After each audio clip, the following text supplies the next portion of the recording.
επειδή απομακρύνεται τώρα. Πρώτα απ' όλα, την πρώτη φορά που έρχομαι σε ένα σχολείο είναι επειδή είμαι παράξενος και περίεργος. Η δεύτερη φορά είναι επειδή υπάρχει δεσμός. Αλλιώς δεν έρχομαι ξανά. Αν η κατάσταση δεν μ' αρέσει καθόλου και δεν μπορεί να γίνει τίποτα, ανήκω στην κατηγορία των ανθρώπων που όταν βλέπουν ένα δέντρο και δεν είναι φτιαγμένο από σίδερο, δεν κλαίνουν. Εντάξει, είναι δέντρο, τι να κάνουμε. Εδώ είδα ότι υπάρχει ένα πολύ θετικό πλαίσιο. Εγώ τον αγαπάω, δεν μετράω, άρα δεν είδα ότι ήταν τρίωρο. Και μου προσφέρεται πολλά και στους μαθητές που έρχονται μαζί μου, γιατί είναι δύσκολο να βρεις ανθρώπους. Και μικρούς και μεγάλους. Εδώ είδαμε και αρκετούς μικρούς και μικρές. Άρα θα ήθελα απλώς πριν να αρχίσουμε εντελώς να διευκρινίσω λίγο το λεξιλόγιο, γιατί το είδα και γραμμένο, το είπα κάπως διαφορετικά. Άρα για να είμαστε ξεκάθαροι, αυτή η διάλεξη δεν είναι μια διάλεξη ψυχολογίας, ούτε κοινωνιολογίας. Εντάξει.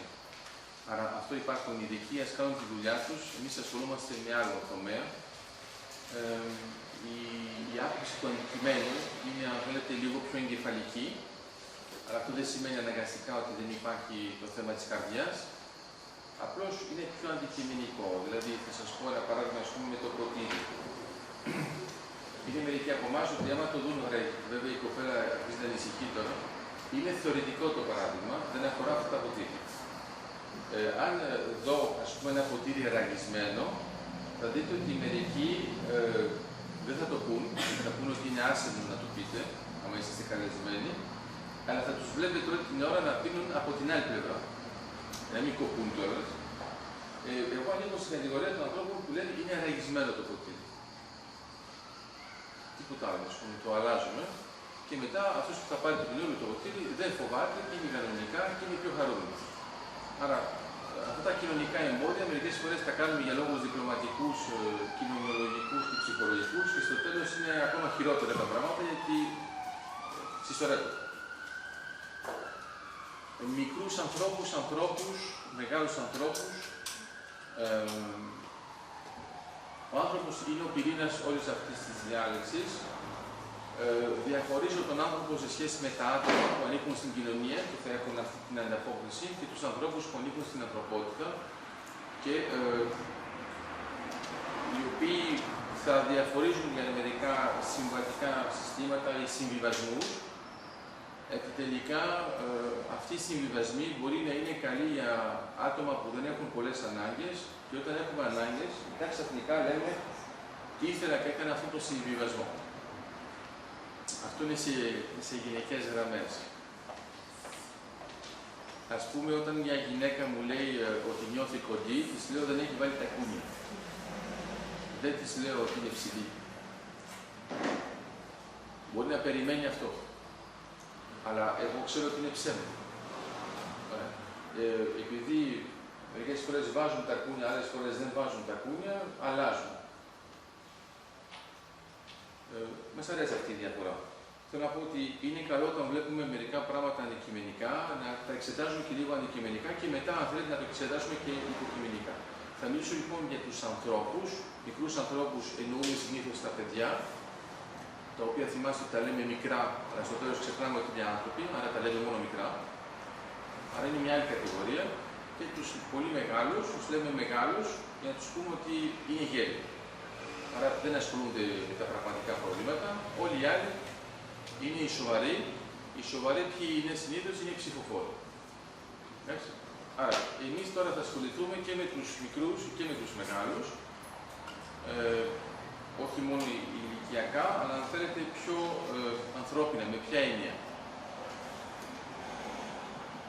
Οι γονείς δουλεύουν και δουλεύουν για τα παιδιά τους, αλλά επειδή δουλεύουν δεν βλέπουν τα παιδιά τους. Αυτό είναι το παράδοξο. Αλλά δουλεύουν για τα παιδιά τους. Δεν δουλεύουν όμως με τα παιδιά τους. Κατά συνέπεια, στο τέλος της υπόθεσης, άμα μετρήσετε πόσες ώρες είναι μαζί, είναι πολύ λιγότερες από ό,τι πιστεύουν, αλλά βέβαια στο μυαλό τους είναι ότι όλα αυτά που κάνουν είναι τα παιδιά τους. Μετά έρχεται λοιπόν ο παππούς και η γιαγιά, που συνήθως είναι η αναρχική του συστήματος, όπως τους ονομάζω, οι οποίοι είναι οτιδήποτε έχετε μάθει στο παιδί, ο παππούς και η γιαγιά τους λέει το αντίθετο. Άρα λέτε μη τρως γλυκά, του έφερα γλυκά, μια τούρτα μικρή. Είναι γεμάτη αγάπη από τον παππού και τη γιαγιά. Ξαφνικά ο γονιός νιώθει ότι τώρα τι να κάνουμε, θα τη φάμε την τούρτα. Λέω λοιπόν ότι ο παππούς και η γιαγιά, που μπορεί να είναι απλώς, ο παππούς και η γιαγιά, άμα είστε στρατιωτικοί, μπορεί να είναι στα 35, να καταλάβετε το πλαίσιο. Είναι αυτοί που δεν έχουν πια την εξάρτηση την κοινωνική.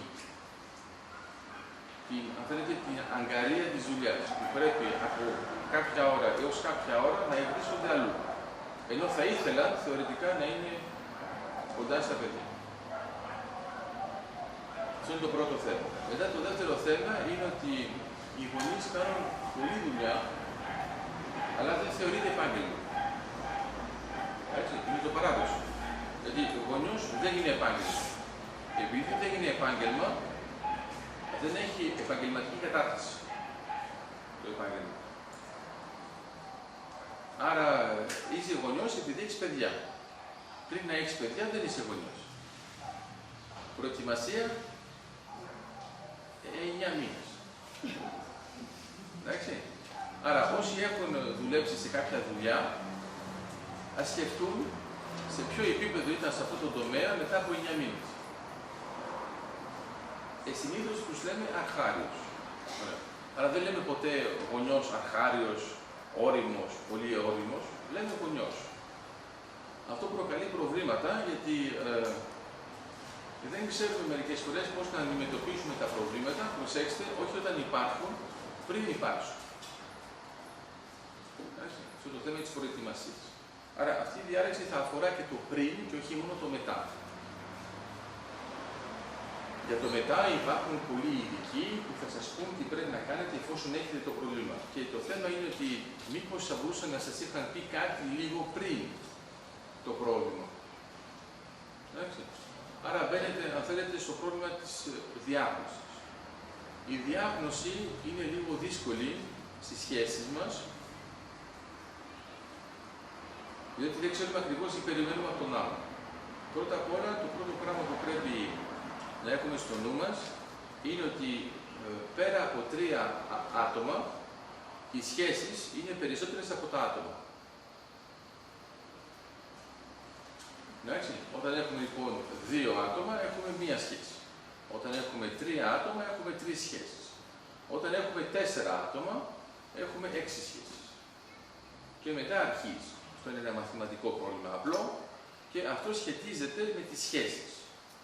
Πολύ συχνά οι γυναίκες κατά μέσο όρο είναι πιο ειδικές για τις σχέσεις και οι άντρες πιο ειδικοί για τα άτομα. Τώρα θα μου πείτε αυτό είναι ρατσιστικό, άρα θα το βρούμε κάπως αλλιώς. Άρα θα στο λέω πιο απλά. Αν κοιτάξετε συνήθως ποιος είναι υπεύθυνος στο ανθρώπινο δυναμικό, είναι η γυναίκα. Ενώ άμα κοιτάξετε ποιος είναι υπεύθυνος της πρόβλεψης, είναι άντρας. Είναι αστείο. Θα σκεφτείτε γιατί μετά. Λοιπόν, η ιδέα με τα άτομα και τις σχέσεις πρέπει να φανταστούμε ότι η σχέση μπορεί να είναι και αυτό άτομο, το οποίο εξελίσσεται. Ενώ έχουμε την εντύπωση ότι υπάρχουν μόνο τα άτομα και οι σχέσεις είναι απλώς η ζώνη επαφής. Άρα τώρα θα καθορίσουμε τι εννοούμε με σχέση. Η σχέση μπορεί να είναι επικοινωνία. Η επικοινωνία θα χρησιμοποιήσει το κοινωνικό πλαίσιο. Η σχέση μπορεί να είναι συνεννόηση. Εδώ έχει σχέση με την νόηση. Έχετε προσέξει, είναι πάνω το σημαντικό πως μιλάει η ελληνική γλώσσα. Λέμε, ας πούμε, συνεννόηση μπουζούκι. Δεν λέμε ποτέ επικοινωνία μπουζούκι. Η επικοινωνία είναι πιο εύκολη. Ενώ δηλαδή μιλάμε, αλλά καταλαβαίνουμε σε κάποια φάση ότι δεν μιλάμε το ίδιο πράγμα και δεν καταλαβαίνόμαστε. Άρα λέμε αυτή την έκφραση. Η συνεννόηση λοιπόν θα τη χρησιμοποιήσουμε ως έννοια μεταξύ δύο ανθρώπων, ως άλλη σχέση, που είναι πιο εμπλουτισμένη από την απλώς επικοινωνία. Η επικοινωνία έχει ένα άλλο πρόβλημα, είναι ότι μπορεί να υπάρχει επικοινωνία μόνο προς μία κατεύθυνση.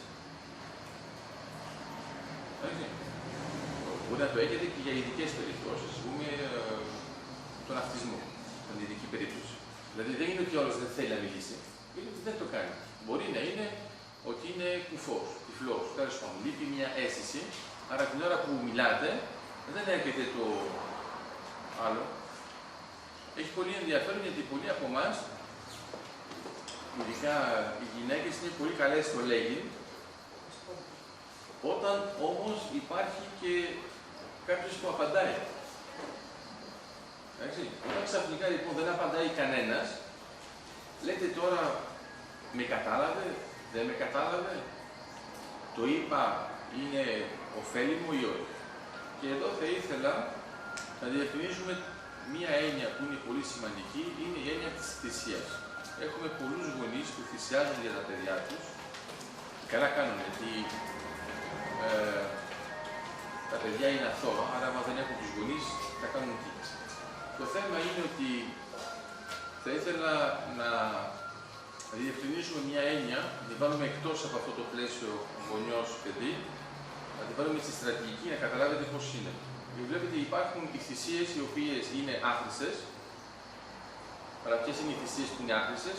Είναι η θυσία που είναι αντικειμενικά μια θυσία, αλλά δεν αλλάζει τίποτα. Δηλαδή έγινε και εκτός από τη θυσία δεν έγινε τίποτα άλλο. Και υπάρχει η θυσία που άλλαξε τα δεδομένα. Βλέπετε. Άρα η μία θυσία, αν θέλετε σαν λεξιλόγιο θα την ονομάσουμε ότι αυτός που την έχει κάνει είναι μάρτυρας, ενώ ο άλλος είναι ήρωας. Βλέπετε τη διαφορά. Το έχουμε αυτό στο λεξιλόγιο το ελληνικό. Δεν λέμε ποτέ ήρωα για κάποιον που κάνει μια θυσία η οποία είναι άχρηστη. Ενώ θα το πούμε για έναν μάρτυρα. Γιατί θυσιάστηκε αλλά δεν είχε επιπτώσεις. Τώρα, λοιπόν, οι γονείς σε αυτή την αντιπαράθεση με το επαγγελματικό στοιχείο λένε πολύ συχνά εμείς θυσιαζόμαστε και είναι σωστό. Μετά λένε οι επαγγελματίες του τομέα ναι, αλλά εμείς κάνουμε καλά τη δουλειά μας. Και αυτό είναι σωστό, αλλά δεν υπάρχει σύγκρουση. Αλλά όμως υπάρχει αντιπαράθεση. Δηλαδή, έχουμε την εντύπωση μερικές φορές ότι ο γονιός θεωρεί ότι οι καθηγητές κάνουν σαν να ξέρουν περισσότερο από αυτόν. Μετά, οι καθηγητές θεωρούν ότι οι γονείς κάνουν σαν να ξέρουν περισσότερο από αυτούς. Είναι απλώς ότι είναι οι δύο ρόλοι εντελώς διαφορετικοί. Άρα, ποτέ ο καθηγητής δεν πρέπει να παίξει τον ρόλο του γονέα, ούτε ο γονέας να παίξει τον ρόλο του καθηγητή. Θα μου πείτε είναι πολύ δύσκολο στην περίπτωση όπου ο γονέας είναι καθηγητής. Αυτή είναι η χειρότερη περίπτωση, γιατί είναι πάντοτε από την άλλη πλευρά. Δηλαδή, όταν μιλάει με το εκπαιδευτικό των ανθρώπων που ασχολούνται με το παιδί του, είναι ο γονέας. Όταν μιλάει με τους γονείς των μαθητών του, είναι βέβαια εκπαιδευτικός. Όταν του μιλάμε για το παιδί του, έτσι, σε φιλικό πλαίσιο, δεν ξέρουμε ποιος απαντάει. Φανταστείτε τώρα μια συνεδρίαση με εκπαιδευτικούς και γονείς και είναι όλοι μαζί και εκπαιδευτικοί και γονείς και μιλάμε. Έχει πολύ πλάκα, γιατί ανάλογα με το τι λένε, ξέρετε ότι έχουν αλλάξει το κουμπί και έχουν κάνει switch πέρασαν γονέας, εκπαιδευτικός, γονέας, εκπαιδευτικός. Αυτό λοιπόν μπορεί να προκαλέσει τριβές, αλλά οι τριβές δημιουργούνται πρώτα απ' όλα μέσα στην οικογένεια. Θα μου πείτε γιατί να υπάρχουν τριβές. Αν θυμάστε ότι το χάδι είναι και αυτό μια τριβή, τι θα κάνουμε? Ας πούμε, δεν λέμε μερικές φορές τρίψε με. Δεν το λέτε εσείς. Το λέτε. Δεν το λέτε με την κακή έννοια, ενώ βέβαια άμα θα στρίψουν, θέλει να πει ότι υπάρχουν τριβές. Εμείς όμως λέμε ότι τρίβω είναι καλό, ότι υπάρχουν τριβές δεν είναι καλό. Βλέπετε, είναι αυτά τα λίγο παράξενα. Άρα, αυτό που το βλέπουμε μερικές φορές με τα παιδιά, είναι μερικά παιδιά που αγκαλιάζουν πολύ Και είναι μερικά που δεν αγκαλιάζουν καθόλου. Είναι μερικοί γονείς που έχουν την τάση να είναι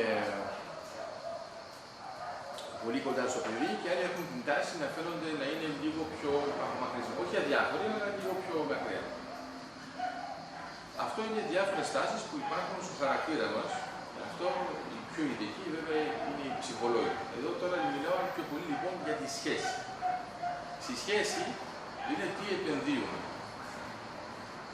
Τι επενδύουμε. Άρα, πρώτα απ' όλα η σχέση για να υπάρχει πρέπει να χάσουμε χρόνο. Τουλάχιστον 3 ώρες.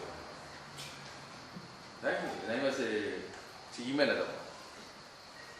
Άμα δεν χάσουμε ούτε καν ένα 3ωρο, δεν μπορεί να υπάρξει σχέση. Ωραία. Άρα, συνήθως όταν ακούμε την έκφραση «χάνουμε χρόνο», θεωρούμε ότι είναι αρνητική.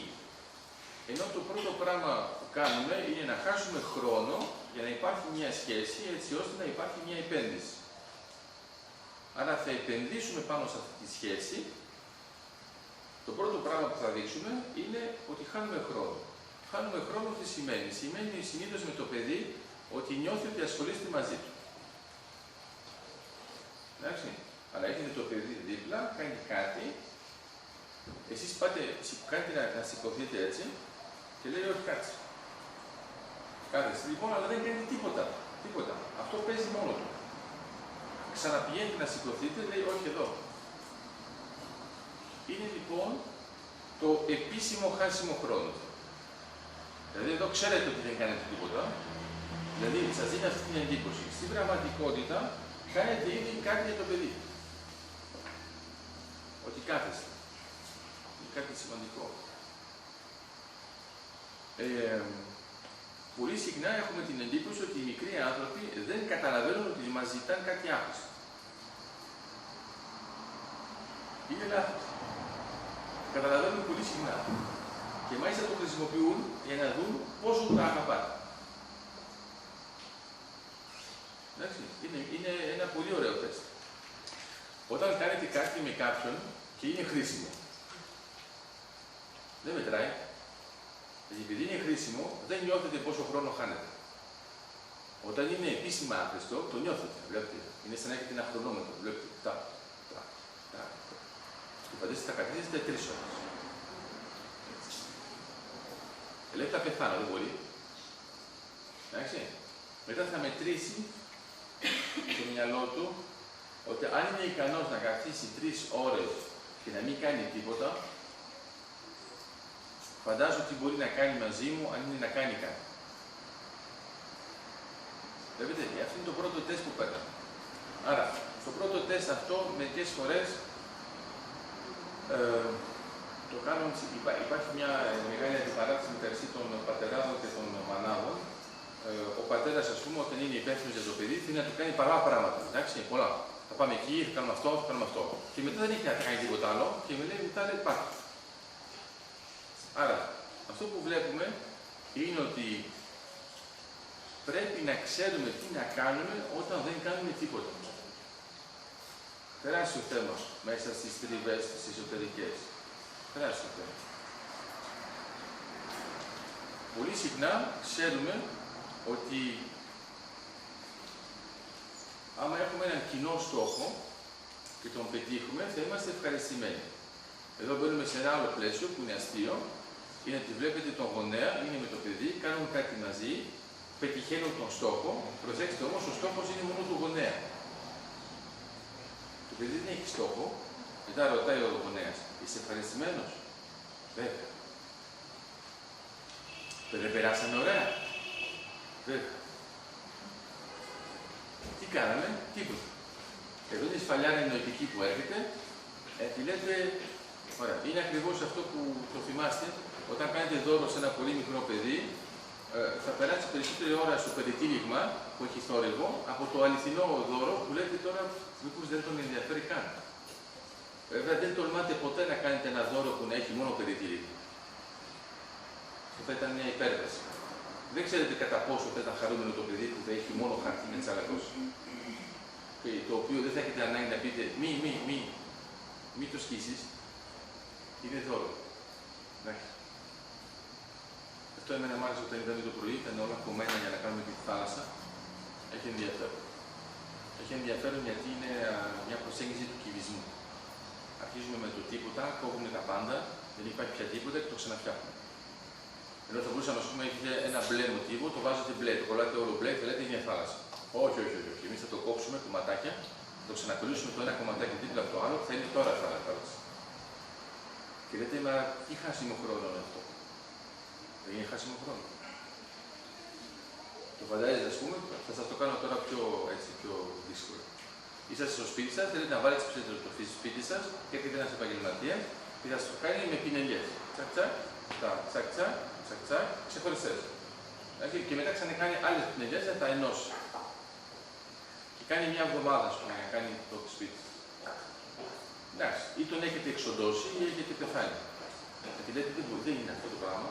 Τι θέλει να πει αυτό. Εμένα μου αρέσουν οι σχέσεις των παλιών με τα μαστόρια. Οι μάστορες. Το πρώτο πράγμα που κάνει ένας μάστορας όταν έρχεται στο σπίτι είναι ζητάει καφέ. Αλλιώς δεν είναι μάστορας. Αυτό είναι το αναγνώριση. Όταν λέτε μάστερ, δεν λες μάστερ, λες τι καφέ θα πάρεις. Δεν μπορείς να χτίσεις σπίτι χωρίς καφέ. Έχετε προσπαθήσει να χτίσετε κανένα σπίτι χωρίς να προσφέρετε καφέ πριν. Όχι, είναι ένα υλικό που μπαίνει στο πετό. Στο πετό το νοητικό. Αλλιώς ο άλλος νιώθει ότι δεν θα κάνει σπίτι, θα είναι μόνο εργάτης. Δεν πάει αυτό, είναι μάστορας. Γι' αυτό και εδώ κάθε φορά που ερχόμαστε μας λένε τι θα σας προσφέρω. Λέω εντάξει, είμαστε μαστόροι. Άρα, αυτή η σχέση αρχίζει, αν θέλετε, με το άχρηστο. Δηλαδή, έρχεται ο μάστορας για να σας κάνει έναν τοίχο και του λέτε, θέλετε καφέ. Δεν είναι ηλίθιο, αφού δεν έχει σχέση με τον τοίχο. Τώρα, να δώσετε τον καφέ στο τέλος, μπορεί να είναι σαν να είναι μια μορφή αμοιβής. Αλλά δεν είναι αμοιβή, γιατί στο τέλος θα δώσετε λεφτά. Αυτό είναι η αμοιβή. Άρα, ο καφές είναι πάντα βέβαια κερασμένος. Αρχίζουμε λοιπόν το χτίσιμο με κερασμένα πράγματα. Ωραία. Αν το σκεφτείτε τώρα, πόσες φορές αρχίζετε μία σχέση με κερασμένα.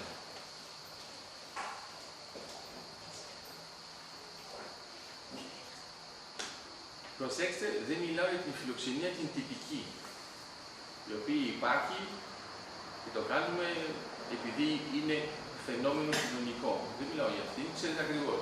Δηλαδή, μάλιστα είναι η έκφραση που λέμε, μας σκλαβώνει. Πόσο είναι ωραίο να σκλαβώνεις κάποιον με κέρασμα. Εντάξει, ποιος το είχε σκεφτεί αυτό, ότι το κέρασμα μπορεί να είναι μια λυσίδα. Και είναι μια λυσίδα γιατί είναι ένας δεσμός. Δηλαδή, χάνω χρόνο, θα πάω εγώ να κάνω καφέ για τον μάστορα, ο μάστορας περιμένει, δεν έχει δουλειά, θα συζητήσουμε, γιατί είμαστε στην Ελλάδα και Κύπρο.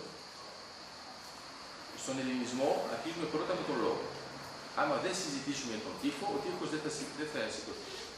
Δεν συζητήσουμε, εντάξει. Άρα, αρχίζουμε κάτι το πολύ ωραίο, είναι ο ένας θέλει έναν τοίχο, ο άλλος ξέρει να φτιάχνει τοίχο, συζητάει ο ένας με τον άλλον, ο ένας είναι σχετικός, ο άλλος είναι άσχετος. Εδώ είσαστε σίγουροι ότι αυτή η συζήτηση είναι άχρηστη. Γιατί άμα ήταν να γίνει μάστορας, θα του κάνατε μάθημα. Εδώ θα γίνει μάστορας, θα είναι ο ιδιοκτήτης του τοίχου. Ο ιδιοκτήτης του τοίχου θέλει να ακούσει πράγματα για τον τοίχο πριν γίνει ο τοίχος. Ο άλλος που φτιάχνει τον τοίχο, άμα είναι σοβαρός στο τομέα, θα πει γιατί να μιλήσω με αυτόν, αφού δεν ξέρει τίποτα για τους τοίχους. Άμα είναι πιο σοβαρός στο τομέα, θα ξέρει ότι είναι το πρώτο πράγμα που πρέπει να κάνει. Γιατί ακόμα και να τον φτιάξει καλά τον τοίχο, αν δεν έχουμε μιλήσει πριν, δεν είναι καλός. Αφού δεν το συζητήσαμε. Για το παιδί λοιπόν, το ανάλογο είναι να σκεφτείτε πόσο γρήγορα μεγαλώνουν οι τοίχοι. Μεταξύ μας. Και επειδή δεν χάνουμε χρόνο να δώσουμε καφέ, ξαφνικά τα παιδιά χτίζουν τοίχους. Χωρίς να είναι μαστόροι. Και θυμάστε, είναι σαν το ποίημα του Καβάφη, είναι ότι σας λέει συνεχώς χτίζουν τείχους, έχετε την εντύπωση ότι είναι εγκλωβισμένος και μετά καταλαβαίνετε ότι το πρόβλημα είναι ότι είναι απ' έξω. Άρα, πολύ συχνά λέμε ότι δεν πρέπει να υπάρχουν τείχοι μεταξύ μας. Αυτό που έχει σημασία είναι να υπάρχουν πόρτες. Το να υπάρχουν τείχοι δεν μας πειράζει. Αλλά θα βάλετε καμιά πόρτα κάπου για να περνάμε. Άρα, όταν βλέπετε λοιπόν ότι ο μικρός ή ο μεγάλος χτίζει τείχους, μην του πείτε μην το κάνεις. Έτσι θα τον κάνει. Ανοίξτε πόρτες. Εντάξει. Λέω πόρτες, δεν λέω παράθυρα για να μην είναι διαφήμιση για μάρκα πληροφορικής. Πόρτες. Το θέμα της πόρτας είναι πολύπλοκο. Ο τείχος είναι πολύ απλός, είναι εμπόδιο. Το θέμα της πόρτας είναι επιτρέπει πολλά σε μία σχέση. Η πόρτα επιτρέπει να είναι κλειστή. Επιτρέπει να είναι ανοιχτή. Επιτρέπει να είναι μισοανοιχτή και μισοκλειστή. Δεν θέλω να σκεφτείτε τις πόρτες σας όταν είσαστε στη δουλειά, πώς είναι οι πόρτες από τα γραφεία.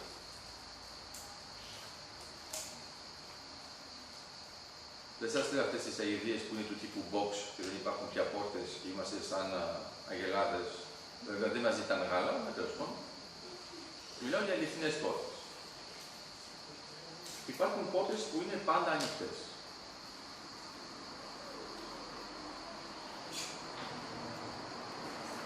Υπάρχουν πόρτες, προσέξτε, που είναι πάντα ανοιχτές, αλλά κανένας δεν μπαίνει άμα δεν του πούνε να μπει.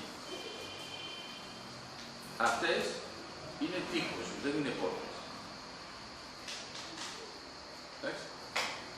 Υπάρχουν οι πόρτες, οι οποίες είναι σχεδόν κλειστές. Οι σχεδόν κλειστές σημαίνουν ότι κάτι γίνεται, ότι μπορείς να μπεις, αλλά πρέπει να υπάρχει λόγος. Άρα μπαίνεις με λόγο. Αν δεν έχεις λόγο, δεν μπαίνεις να πεις ήμουν περαστικός, γεια σας, γιατί αλλιώς είναι φύγε. Έχουμε συνάντηση. Άμα δεν έχουμε συνάντηση, φαίνεται ότι δεν έχουμε συνάντηση. Τώρα, υπάρχουν λοιπόν οι πόρτες οι οποίες είναι κλειστές, αλλά δεν είναι κλειδωμένες. Άρα, αρκεί να υπάρχει θέληση για να ανοίξετε. Μία χούφτα ανοίγει μία πύλη. Ακόμα και είναι υψηλή. Άρα, η ιδέα ποια είναι. Είναι ότι πρέπει στη σχέση μας να δημιουργήσουμε πολλές πόρτες.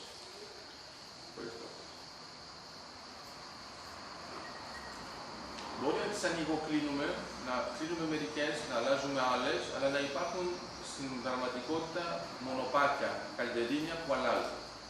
Θα μου πείτε, γιατί τόσο μεγάλη σημασία της πόρτας. Είναι πολύ απλό. Φανταστείτε σε ένα σπίτι. Λέτε, ας πούμε, ότι δεν είναι καλό να υπάρχουν τείχοι. Ωραία, άρα φανταστείτε ένα σπίτι χωρίς τείχους. Και όχι μόνο το γύρο. Δεν έχετε πια εσωτερικό χώρο. Είναι ο τείχος που δημιουργεί τον εσωτερικό χώρο. Άρα έχει ένα θετικό στοιχείο που δημιουργεί ένα χώρο. Αυτός ο χώρος όμως, άμα είναι μόνο τείχος, τότε είναι φυλακή, δεν είναι πια χώρος, είναι έγκλειστος. Αυτό λοιπόν που έχει σημασία είναι να μην είμαστε τόσο αντιδραστικοί με τους τείχους, ούτε να προσπαθούμε να τους σπάσουμε.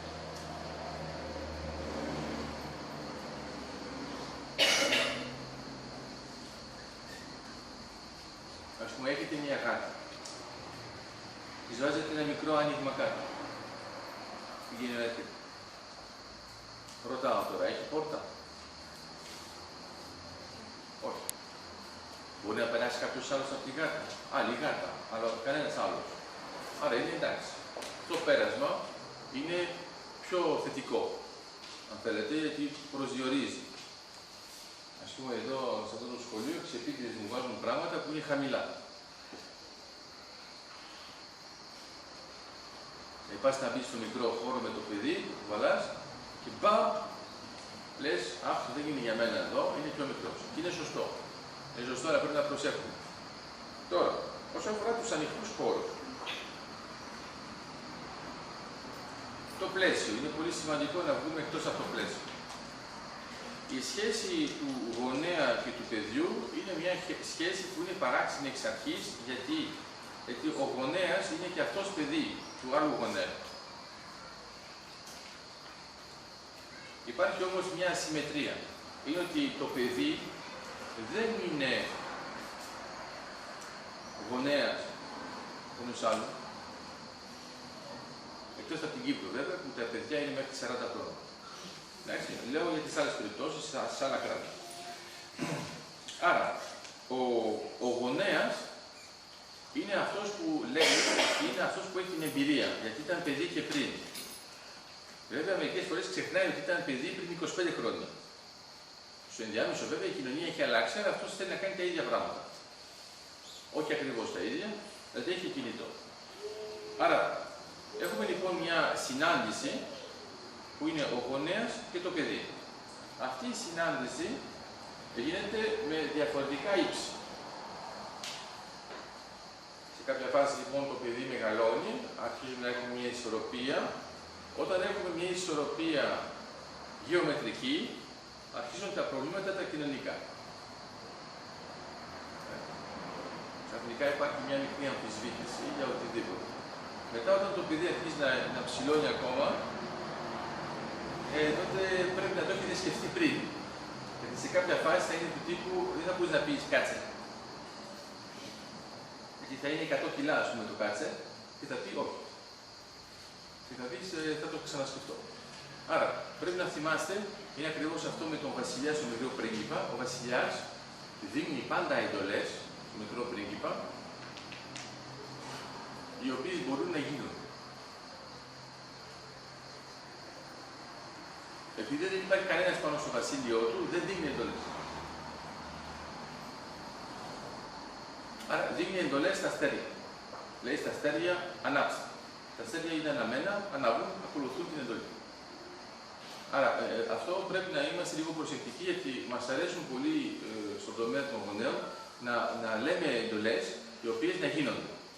Στο τέλος καταντάμε να λέμε μόνο εντολές που γίνονται. Και στο τέλος δεν είναι πια εντολές. Αλλά εμείς μετά τις ονομάζουμε εντολές γιατί γίνονται.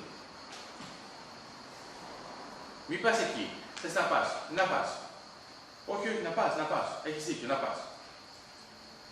Μα μου έλεγες να μην πάω. Όχι, όχι, να πας. Όχι, είναι εντολή. Να πας. Εντάξει, θα πάω. Α, μ' άκουσε.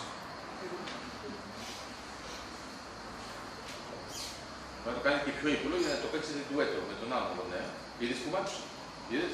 Είδες πως σου μίλησα. Όχι σαν εσένα, που δεν σε ακούει ποτέ. Και σε αυτό το παίγνιο, αν θέλετε, εντολή, είναι, να το σκεφτείτε σε έναν άλλο τομέα. Σε έναν άλλο τομέα, στο στρατό υπάρχουν βαθμοί. Γιατί υπάρχουν βαθμοί, το έχετε ποτέ σκεφτεί?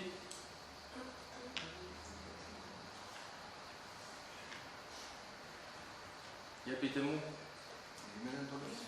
Όχι, όχι, όχι. Ότι υπάρχει ιεραρχία είναι το. Τώρα μου λέτε ότι σας λέω εγώ γιατί υπάρχουν βαθμοί και μου λέτε γιατί υπάρχουν βαθμοί. Εντάξει.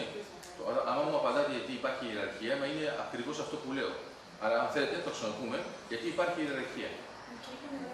Πώς? Όχι, όχι, είναι χειρότερο από ό,τι πιστεύετε. Αυτός που έχει εμπειρία είναι πιο ψηλά, πρέπει να. Όχι, ούτε αυτό. Όχι, όχι. Είναι πολύ πιο απλό. Είναι να μην υπάρχει συζήτηση. Το πρώτο πράγμα που θέλει μια ιεραρχία είναι να μην υπάρχει συζήτηση. Εντάξει. Δηλαδή, άρα, επειδή δεν υπάρχει συζήτηση, υπάρχουν μόνο εκφράσεις. Δεν υπάρχουν εντολές. Εντάξει. Λέω, λοιπόν, κοιτάζω εδώ, λέω, θα κάνεις αυτό. Μάλιστα.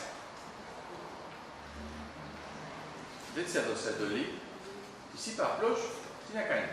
Δεν ήξερε τι να κάνει. Καθόταν εδώ, δεν ήξερε τι να κάνει, τώρα θα κάνει κάτι.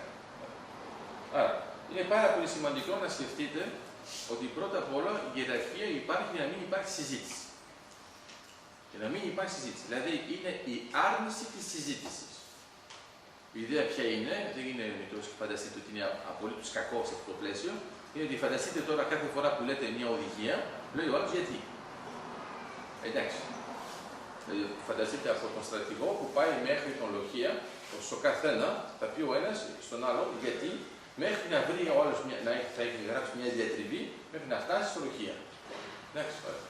Άρα, για να αποφύγουμε αυτό, λέμε κοιτάς τον βαθμό, μιλάς, ακούει, μιλάς, ακούει, υπάρχει επικοινωνία, υπάρχει συνεννόηση, άρα δεν υπάρχει συζήτηση και υπάρχει εκτέλεση.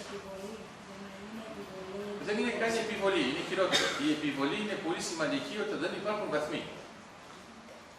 Εμένα μου αρέσει πολύ να βλέπω αυτές τις σχέσεις όταν είναι ντυμένοι με πολιτικά ρούχα.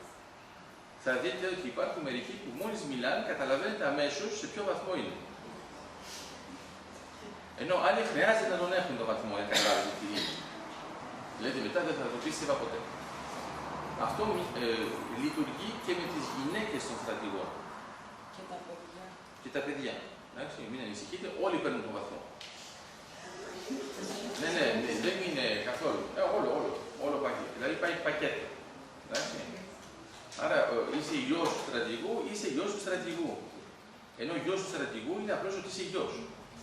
Άρα είσαι γιος του στρατηγού.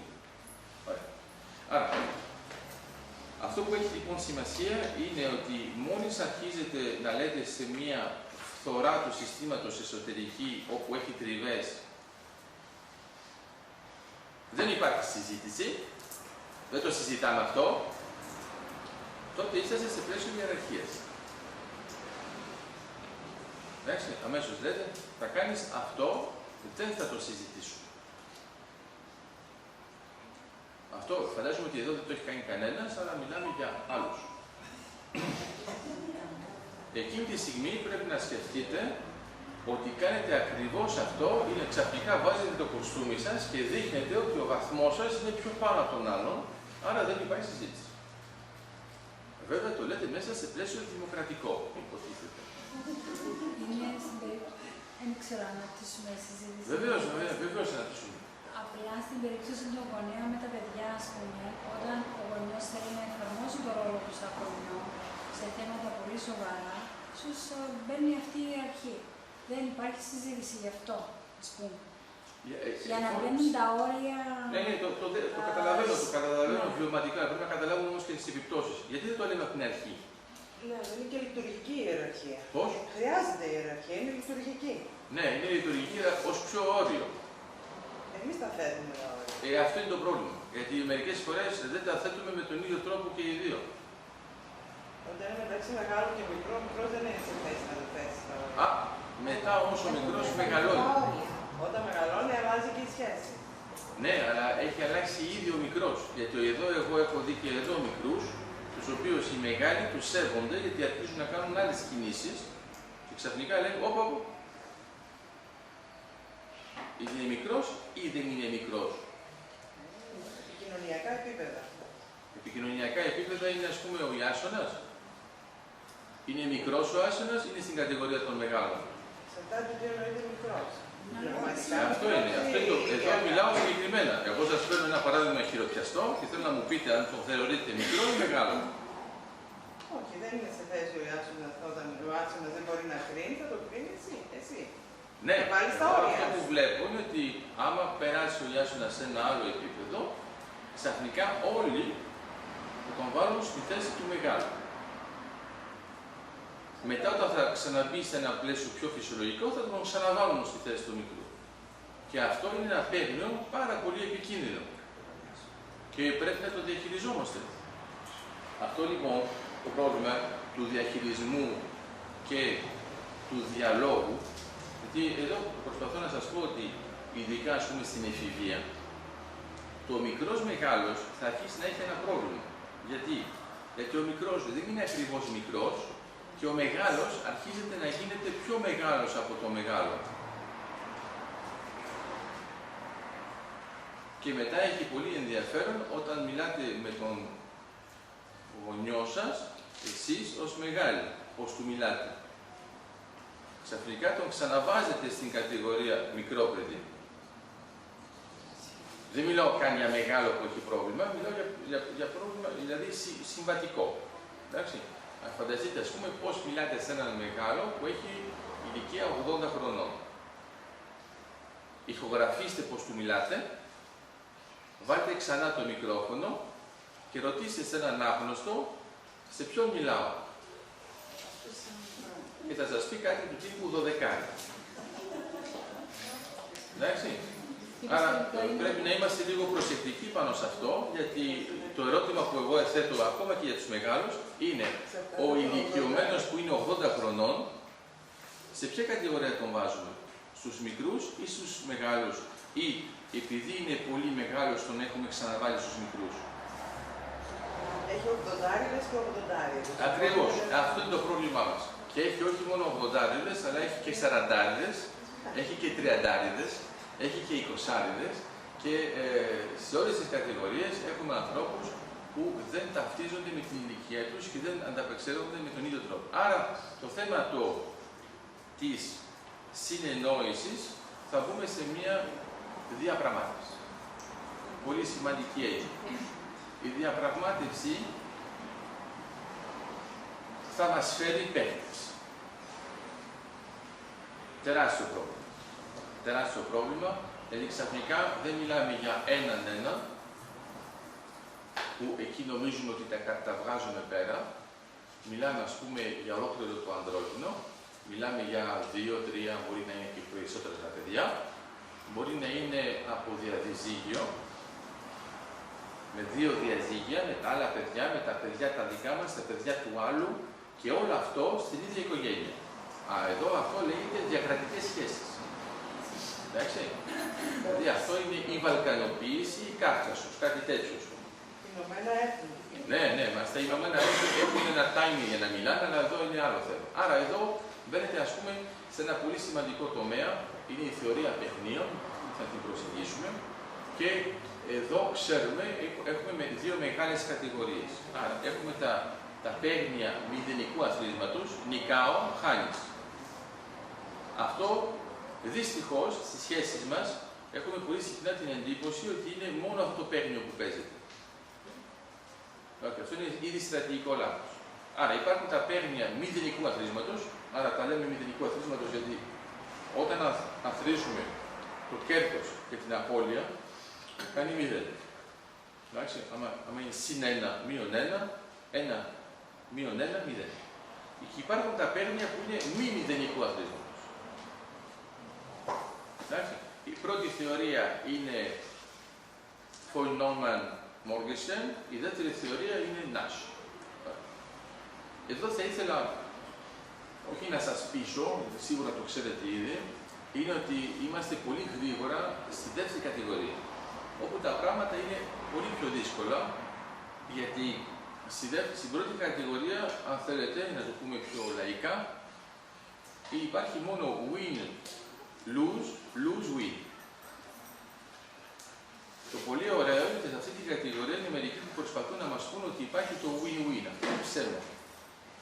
Δεν υπάρχει ποτέ win-win σε παίγνιο μηδενικού αθροίσματος. Είναι ότι σας κορόιδευε. Σε παίγνιο μη μηδενικού αθροίσματος υπάρχει win-lose, lose-win, win-win, lose-lose. Πάλι εδώ υπάρχει μια κοροϊδία, σας μιλάνε μόνο για το win-win, αλλά όχι ποτέ για το lose-lose.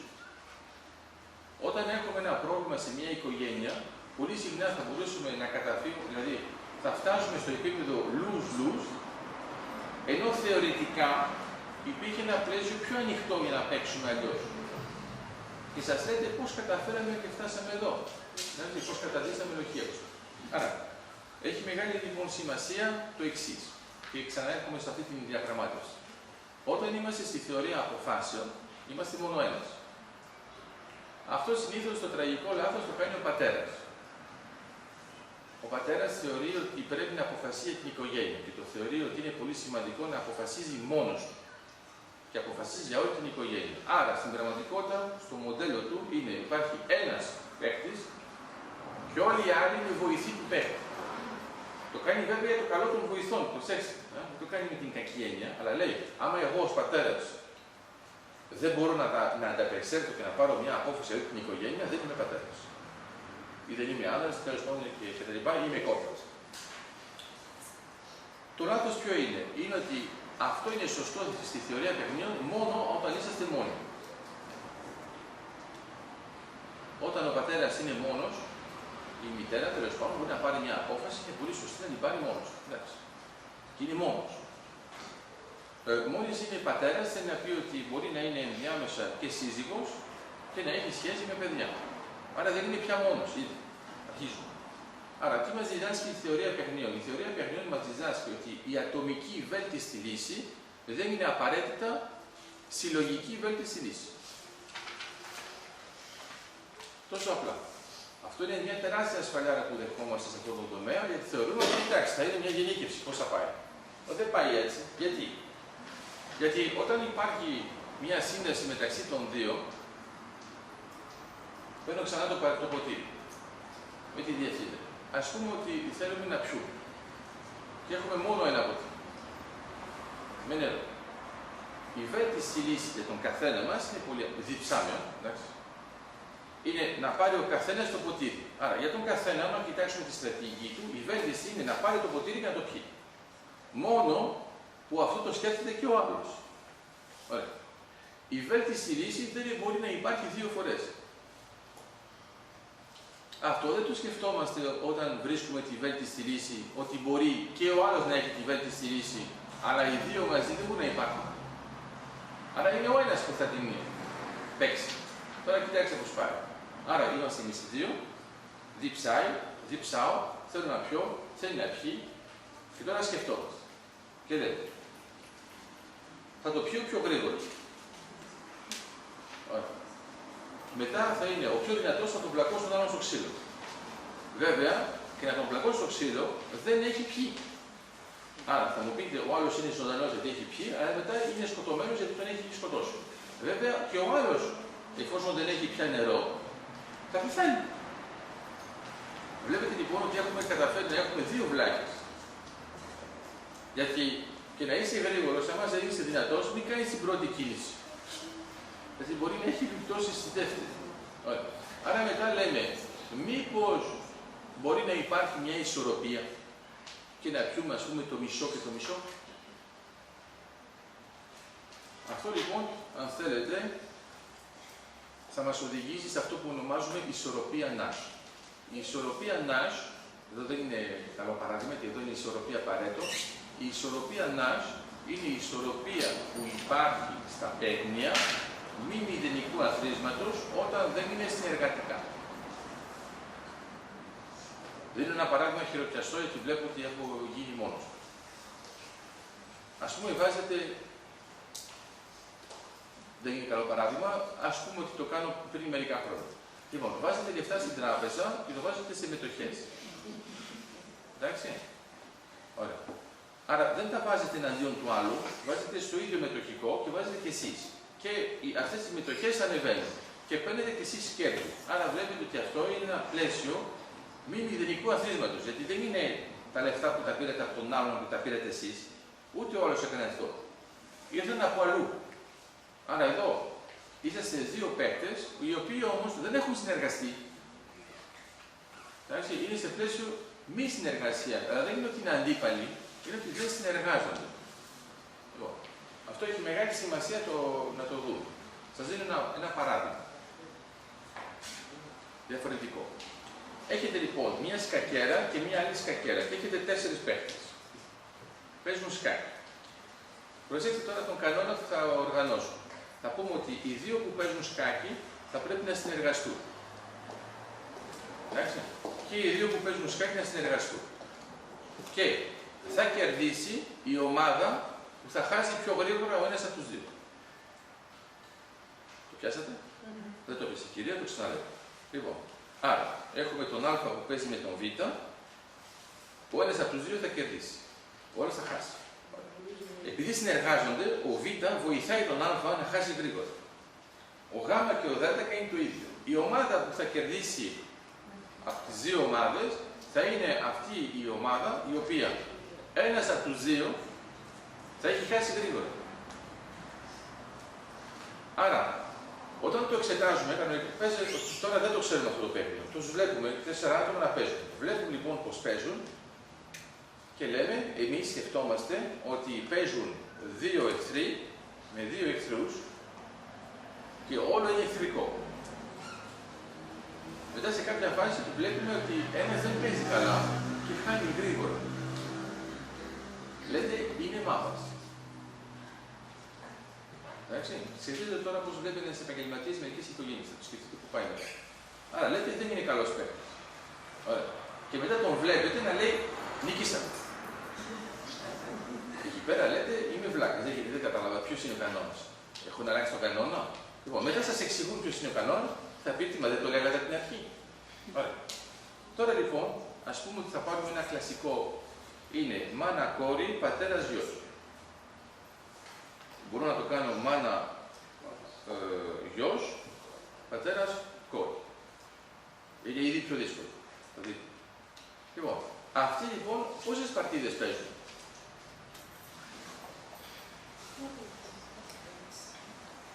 Παίζουν 6 παρτίδες. Έχουν 6 σχέσεις. Διαπραγματεύονται 6 παιχνίδια.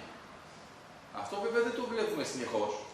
Γιατί μερικές φορές κολλάει ο ένας πιο πολύ στον άλλον, λιγότερο στον άλλον, ή παίζουμε ένα ντουέτο του τύπου πήγαινε ρώτα στη μάνα σου, αυτό που σας έχει ρωτήσει, η μάνα λέει ρώτα στον πατέρα σου, όταν πάει από αυτή τη σειρά, μάνα, πατέρα, θα είναι όχι. Και μετά κάνετε το ανάποδο και λέει πήγαινε να δεις τον πατέρα σου, θα πει να αποφασίσει η μάνα σου, αυτό θα είναι ναι. Μετά το παιχνίδι καταλαβαίνει το παιδί ότι όταν ρωτάει πρώτα σε αυτόν και μετά στον άλλον, έχει μεγαλύτερη πιθανότητα να κερδίσει από το να το κάνει ανάποδα.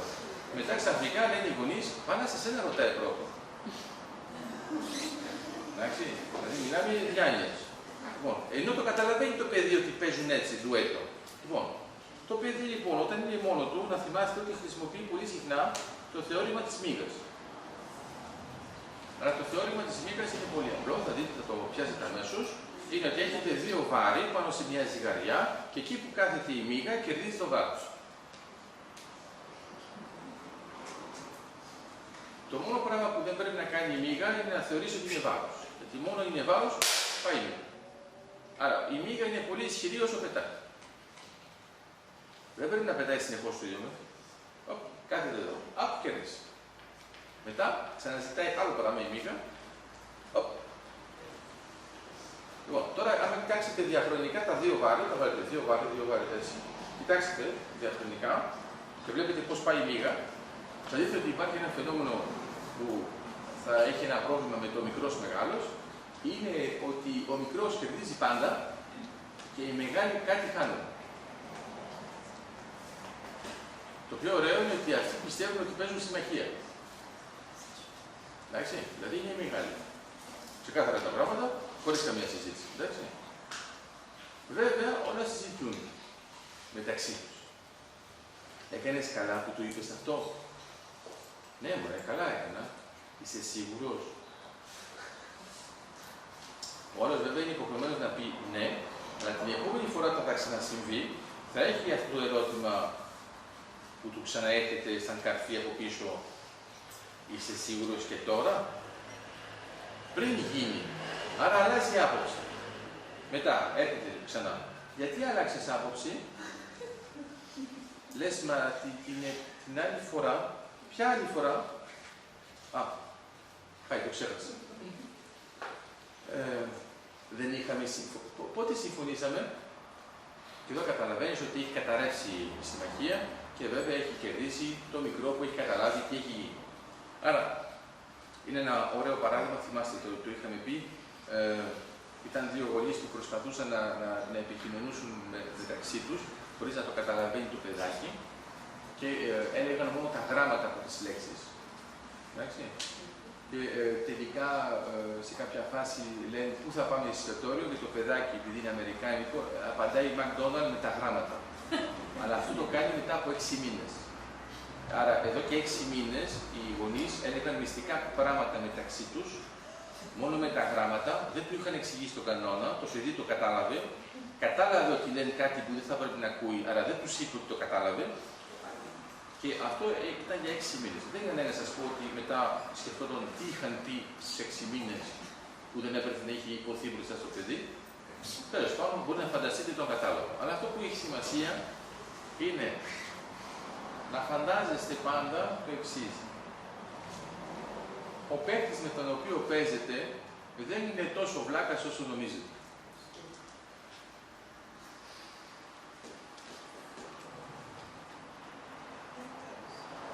Γιατί να το νομίζουμε, γιατί είμαστε κι εμείς. Γιατί και αυτός το πιστεύει. Εντάξει, είναι πάντοτε το ίδιο πρόβλημα με τον βλάκα και τον έξυπνο. Άμα έχετε ένα ζευγάρι που ένας είναι βλάκας και όλος είναι έξυπνος, να αναρωτηθείτε ποιος είναι ο βλάκας, αυτός που είναι με τον έξυπνο ή αυτός που είναι με τον βλάκα. Εντάξει. Άρα βλέπετε ότι εδώ μεταφέρεται στη σχέση. Ξαφνικά λέτε, εντάξει. Ήταν και ένα ωραίο ανέκδοτο. Έχετε τον άντρα που λέει, ας πούμε, στον φίλο του, εγώ θέλω μια γυναίκα η οποία να είναι πλούσια, όμορφη και χαζή. Και του λέει, μα γιατί χαζή, γιατί άμα είναι έξυπνη, γιατί να πάει μαζί μου. Άρα η ιδέα αυτή είναι ότι πρέπει να σκεφτούμε ότι η βέλτιστη λύση μπορεί να μην είναι αυτή που νομίζουμε εμείς, μόνοι μας. Εντάξει. Πολύ συχνά, ας πούμε, μιλάμε μεταξύ γονέων για παιδιά και μου λένε, ας πούμε, τι πιστεύετε. Λέω, το έχετε ρωτήσει ποτέ στο παιδί? Όχι. Δεν θέλει να το ρωτήσετε. Τώρα τι θα μας πει. Η ερώτηση μπορεί να είναι αν το παιδί είναι ευτυχισμένο. Μπορεί να έχουμε και αυτό το ερώτημα. Άρα, ξανακάνω το εξής. Έχουμε λοιπόν μια διαπραγμάτευση. Ξέρουμε όλοι, μέσω του πλαισίου της θεωρίας παιχνιδιών, ότι άμα συνεργαστούμε, υπάρχει μια ισορροπία που είναι καλύτερη, είναι η ισορροπία Παρέτο. Η ισορροπία Παρέτο είναι μια ισορροπία που έχει μεγαλύτερη απόδοση και για τους δύο. Άρα, έχουμε μερικά παίγνια που υπάρχει πάντα η ισορροπία Nash, δηλαδή θα γίνει αυτή η ισορροπία ανεξαρτήτως αν συνεργάζονται, αλλά μπορείτε να καταλάβετε ότι άμα συνεργάζονται μπορούν να πετύχουν ένα καλύτερο αποτέλεσμα. Εντάξει. Άρα, σας δίνω ένα πολύ απλό παράδειγμα. Είμαστε εμείς οι δύο, όπως πάντα, και βάζουμε αντικείμενα, το ένα πάνω στο άλλο. Άμα δεν συνεργαζόμαστε, μπορούμε να βάλουμε αντικείμενα έτσι ώστε εγώ να δυσκολέψω την άλλη όταν θα βάλει το δικό της και αυτή να με δυσκολέψει όταν θα βάλω το δικό μου. Βλέπετε όμως ότι τα πρώτα αντικείμενα υπάρχουν. Εντάξει, είναι για να έχετε κάτι το εικονικό. Αυτά πρώτα αντικείμενα που τα βλέπετε έτσι, είναι μια ισορροπία Nash. Τώρα, ελπίζω να καταλαβαίνετε ότι άμα συνεργαζόμαστε, θα βάλω εγώ αντικείμενα που θα παίξει μετά, έτσι ώστε να την διευκολύνω για να μπορεί να το βάλει και να είναι με μεγαλύτερη σταθερότητα. Άρα τότε θα πάμε πιο ψηλά. Αυτό είναι Παρέτο. Αυτό θα είναι Nash. Έτσι. Άρα, φανταστείτε τώρα ότι έχετε ένα αντικείμενο που είναι πρίσμα. Δηλαδή έχει μια τριγωνική βάση και σηκώνεται έτσι. Παίζουμε μαζί. Το βάζω πάνω στο τρίγωνο για να είμαστε σε συνεργατικό πλαίσιο. Δεν παίζουμε μαζί. Το βάζω πάνω στο τετράγωνο και έχει σαν σκεπή έτσι. Μετά αυτή πρέπει να έχει ένα αντικείμενο που να μπορεί να το καβαλικέψει έτσι για να μείνει. Αν είναι ένα αντικείμενο το οποίο είναι επίπεδο, θα πέσει. Άρα στη δεύτερη κίνηση δεν υπάρχει. Αυτό σας το λέω λοιπόν για να καταλάβουμε το εξής. Ότι η κίνηση που κάνουμε όταν υπάρχει εναλλαγή είναι πάρα πολύ σημαντική στο θέμα της αξιοπιστίας. Και θα ήθελα να σκεφτείτε το εξής. Το χρησιμοποιούμε σε έναν τομέα πολύ απλό. Έχουμε μία διαπραγμάτευση και παίζουμε με δύο παίκτες. Εντάξει. Άρα, ας πούμε, εγώ πουλάω κουμαναρία και εσείς είσαστε ο διανομέας. Εντάξει. Ας πούμε ότι παίζουμε σε ένα γύρο. Με συμφέρει να σας πουλήσω κουμανταρία σαβούρα. την οποία εσείς θα πληρώσετε ως αληθινή κουμανταρία, αλλά εγώ τα έχω πάρει τα λεφτά μου. Και μετά εσείς τα δίνετε. Αλλά την έχετε πατήσει γιατί οι πελάτες όταν τη δοκιμάζουν δεν το λένε στους άλλους ότι είναι καλή και εσείς μένετε με τα μπουκάλια. Ωραία. Λέτε, θα το διορθώσουμε αυτό, θα το παίξουμε με 2 γύρους. 2 γύρους. Δηλαδή, θα δίνω εγώ την κουμανταρία, εσείς βλέπετε αν είναι καλή ή όχι, την πουλάτε και μετά σας ξαναδίνω την κουμανταρία. Κοιτάξτε τώρα τι γίνεται. Έχουμε όλη την εντύπωση ότι εγώ, επειδή ξέρω ότι θα το δείτε, θα σας δώσω καλή κουμανταρία στον πρώτο γύρο. Επειδή θα το δείτε αυτό, εσείς θα πείτε θα πάμε στο δεύτερο γύρο. Αλλά επειδή είναι ο δεύτερος γύρος και είναι ο τελικός γύρος, πάλι εγώ να σας δώσω σαβούρα στο δεύτερο γύρο. Προσέξτε τώρα πώς πάει. Στην πραγματικότητα αυτή η ανάλυση είναι λανθασμένη. Στην πραγματικότητα αρχίζουμε ανάποδα. Όσο οι γύροι είναι δεδομένοι, 1, 2, 15, 1000, πάντα μπορεί να σας κοροϊδέψει. Γιατί κοιτάζετε πάντοτε τον τελευταίο γύρο. Στο τελευταίο γύρο εγώ έχω δυνατότητα να έχω μια κυρίαρχη στρατηγική και να σας δώσω κάτι που δεν είναι καλό. Εσείς τώρα το ξέρετε. Στον πρώτο τελευταίο γύρο, εσείς δεν θα τα πουλήσετε καλά. Εγώ ξέρω ότι το ξέρετε. Στον πρώτο τελευταίο γύρο το δικό μου θα σας δώσω ήδη σαβούρα. Και θα το ανεβούμε ανάποδα. Θα μου πείτε τότε ποια είναι η λύση. Η λύση είναι να μην υπάρχει ορίζοντας. Δεν ξέρουμε πόσες παρτίδες θα παίξουμε. Και είναι αυτό που γίνεται μέσα στην οικογένεια. Δηλαδή, λέτε ας πούμε, το κλασικό παράδειγμα, ο μικρός είναι μικρός μέχρι τα 18 του. Εντάξει. Είναι πολύ απλό, από 17 και μέχρι 18 αρχίζουν τα τεράστια προβλήματα. Επειδή εσείς βέβαια πριν έχετε ασχοληθεί με κάτι που δεν μπορεί να συμβεί ποτέ, αλλά το ξέρετε ότι θα συμβεί σε κάποια φάση. Ξαφνικά λοιπόν λέμε, όπ, στα 18, εγώ τώρα είμαι μεγάλος. Εντάξει. Φανταστείτε ας πούμε πόσους τσακωμούς έχουμε στις οικογένειες για οικονομικά θέματα, για κληρονομιά, για τέτοια. Τα καταλαβαίνετε. Και αυτό αρχίζει την ημέρα που θα γίνουν 18. Εντάξει. Είναι πολλοί από εσάς που θεωρούν ότι αυτό δεν συμβαίνει ποτέ, μόνο όταν τους συμβαίνει, μετά πηγαίνουν στα δικαστήρια γιατί τους έχει συμβεί. Και δεν το έχουν σκεφτεί πριν. Αλλά πρώτα απ' όλα να σκεφτείτε ότι αυτός ο καθορισμός δεν προέρχεται από την οικογένεια, προέρχεται από την κοινωνία, η οποία κοινωνία αποφασίζει ότι στα 18 θα είναι ενήλικοι και μπορούν να ψηφίσουν και να κάνουν. Θυμάστε την πρώτη. Ρωτάω τώρα, άμα δεν ξέραμε πότε είναι η αλλαγή, πώς θα παίζανε. Αυτό τώρα που λέω με τα 18 για εδώ αφορά τα 21. Εντάξει, και αυτό είναι ένα θέμα. Ωραία. Και βλέπετε ότι εδώ είναι συνεργατικό το πλαίσιο, δηλαδή και οι γονείς και οι εκπαιδευτικοί που προσπαθούν να βοηθήσουν, αλλά έχουν ξαφνικά ένα πράγμα που τους λέει στα 21 όμως δεν μπορούμε. Εδώ είναι ακριβώς το αντίθετο. Λέμε στα 18 μπορούμε. Και λέω λοιπόν, ποιος έχει επιλέξει αυτή την ωριμότητα στην οικογένεια? Κανένας. Εδώ το ξέρετε πολύ καλά ότι έχουμε παιδιά που είναι στην ίδια οικογένεια, αδέλφια, και δεν έχουν την ίδια ωριμότητα στην ίδια ηλικία. Δεν σας λέω για δίδυμο και να μην επηρεάσετε, αλλά το βλέπετε. Όταν έχουμε λοιπόν αυτό το πράγμα, στη διαπραγμάτευση, τι παίζουμε? Ποιος είναι ο στόχος?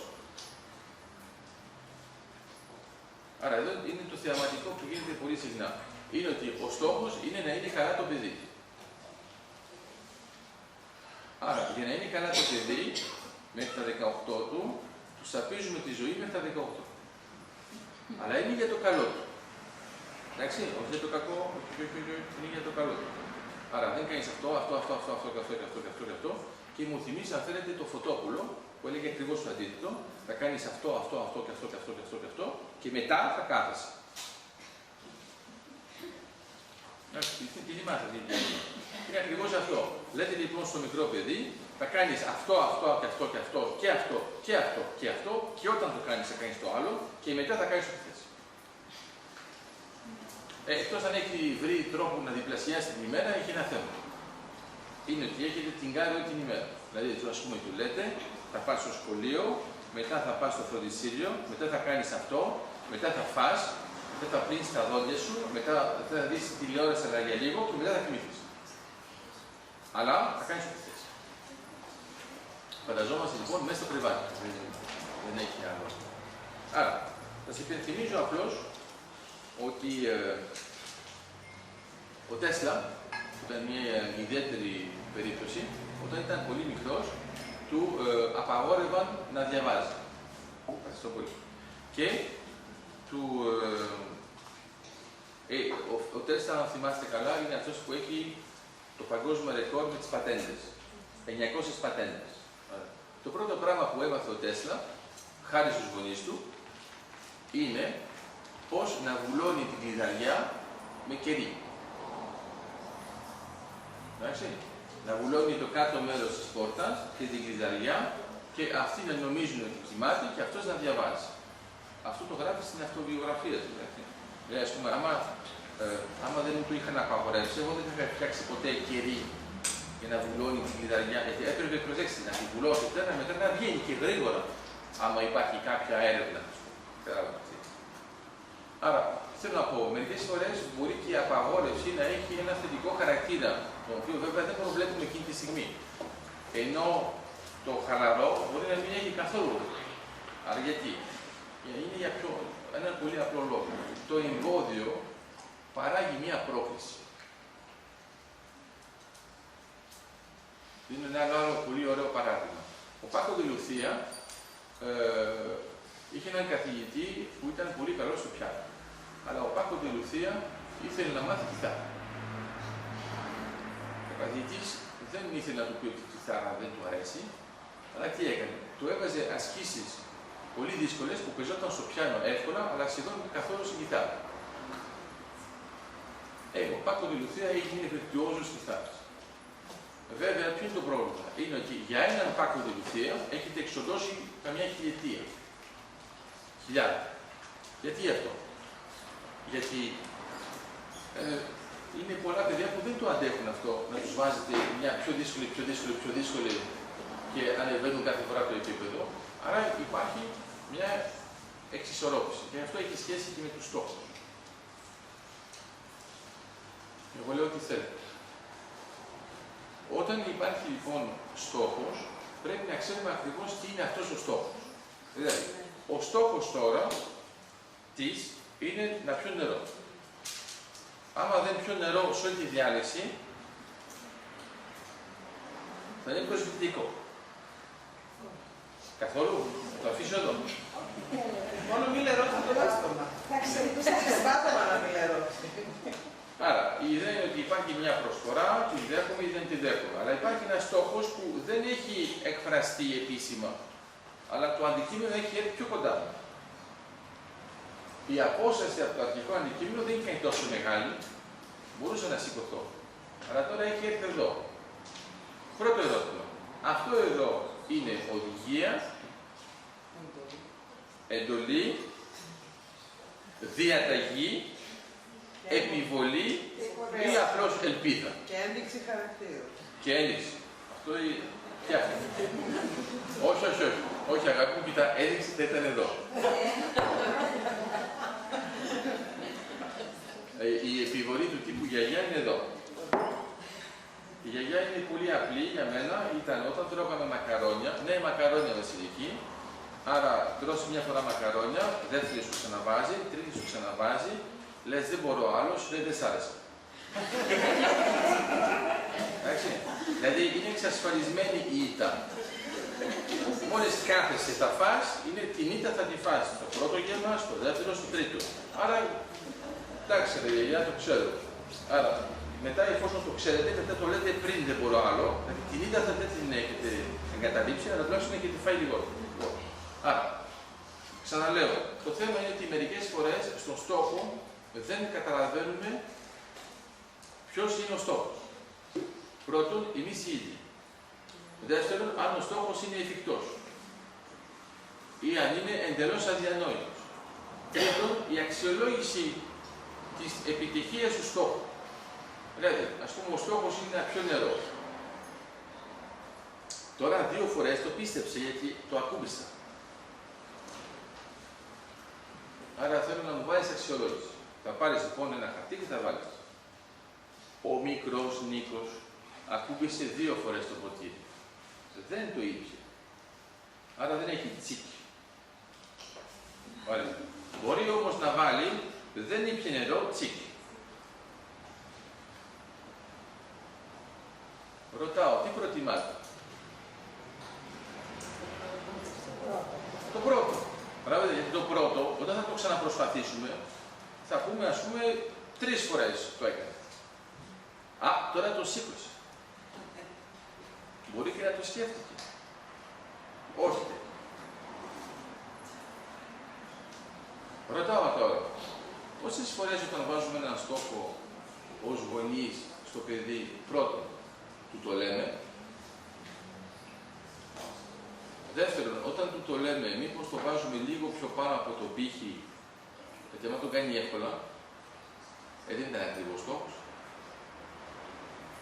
Αν το κάνει πολύ ψηλά και δεν μπορεί να το πετύχει, πάλι δεν είναι στόχος, απλώς εμείς λέμε ότι δεν το πέτυχε. Άρα το παιδί είναι αποτυχημένο. Φανταστείτε λοιπόν μια αξιολόγηση που λέει αποτυχία. Και είναι πολύ σημαντική η αποτυχία. Κοιτάξτε πώς πάει. Είναι αποτυχία της εκτέλεσης της εντολής ή της έβρεσης της εντολής. Ο βασιλιάς, το μικρό Περίνιπα, λέει αν εγώ ζητήσω κάτι από τον στρατηγό μου το οποίο δεν μπορεί να κάνει, δεν θα φταίει αυτός. Θα φταίω εγώ που το ζήτησα. Γιατί το ζήτησα. Δεν είναι ακριβώς το ίδιο. Δηλαδή, μερικές φορές ζητάμε κάτι από το παιδί. Το πιο εντυπωσιακό, αυτό να το σκεφτείτε στις επιτροπές, όταν είμαστε σε επιτροπές και είμαστε μεγάλοι, εξετάζουμε κάποιον που θέλει να μπει στην επιτροπή. Του βάζουμε κριτήρια. Εμάς, αν μας έβαζαν τα κριτήρια για να μπούμε στην επιτροπή, τα κριτήρια που βάζουμε εμείς στον άλλο δεν θα παίζουν. Εντάξει. Αλλά δεν πειράζει αυτό. Εμείς έχουμε δικαίωμα να το λέμε. Εντάξει. Ας πούμε, λέτε, θέλω αυτό το επίπεδο. Θέλω μεταπτυχιακό, αυτό και αυτό. Και μετά κοιτάζετε μέσα στην επιτροπή, καλά, παιδιά, το έχετε όλοι αυτό. Όχι, εσύ. Εμείς έχουμε μπει με μέσο. Α, εντάξει, ωραία. Λοιπόν, πρέπει να το κουπανίσουμε γιατί δεν έχει διαφορετικό. Αυτό γίνεται σε άλλες χώρες, μην ανησυχείτε. Δεν έχει καμία σχέση ούτε με την Κύπρο ούτε με την Ελλάδα, οι οποίες λειτουργούν μόνο αξιοκρατικά. Άρα, η ιδέα ποια είναι? Είναι ότι ο στόχος, ρωτάω τώρα, πόσες φορές λέτε τον στόχο στο παιδί? Και σκεφτείτε τώρα το εξής παράδειγμα. Αν ο στόχος δεν έχει υποθεί, πώς μπορεί να υπάρχει συνεργασία? Άρα θέλει να πει ότι έχετε μπει σε ένα μη συνεργατικό πλαίσιο, το οποίο στη βέλτιστη περίπτωση θα σας δώσει την ισορροπία νάσου. Εντάξει. Ρωτάω τώρα, έχετε υπολογίσει αν η ισορροπία νάσου είναι λίγο πιο πάνω από τον στόχο που έχετε βάλει? Γιατί άμα είναι λίγο πιο κάτω, δεν την πετύχει, γιατί δεν ήξερε ότι πρέπει να το πετύχει.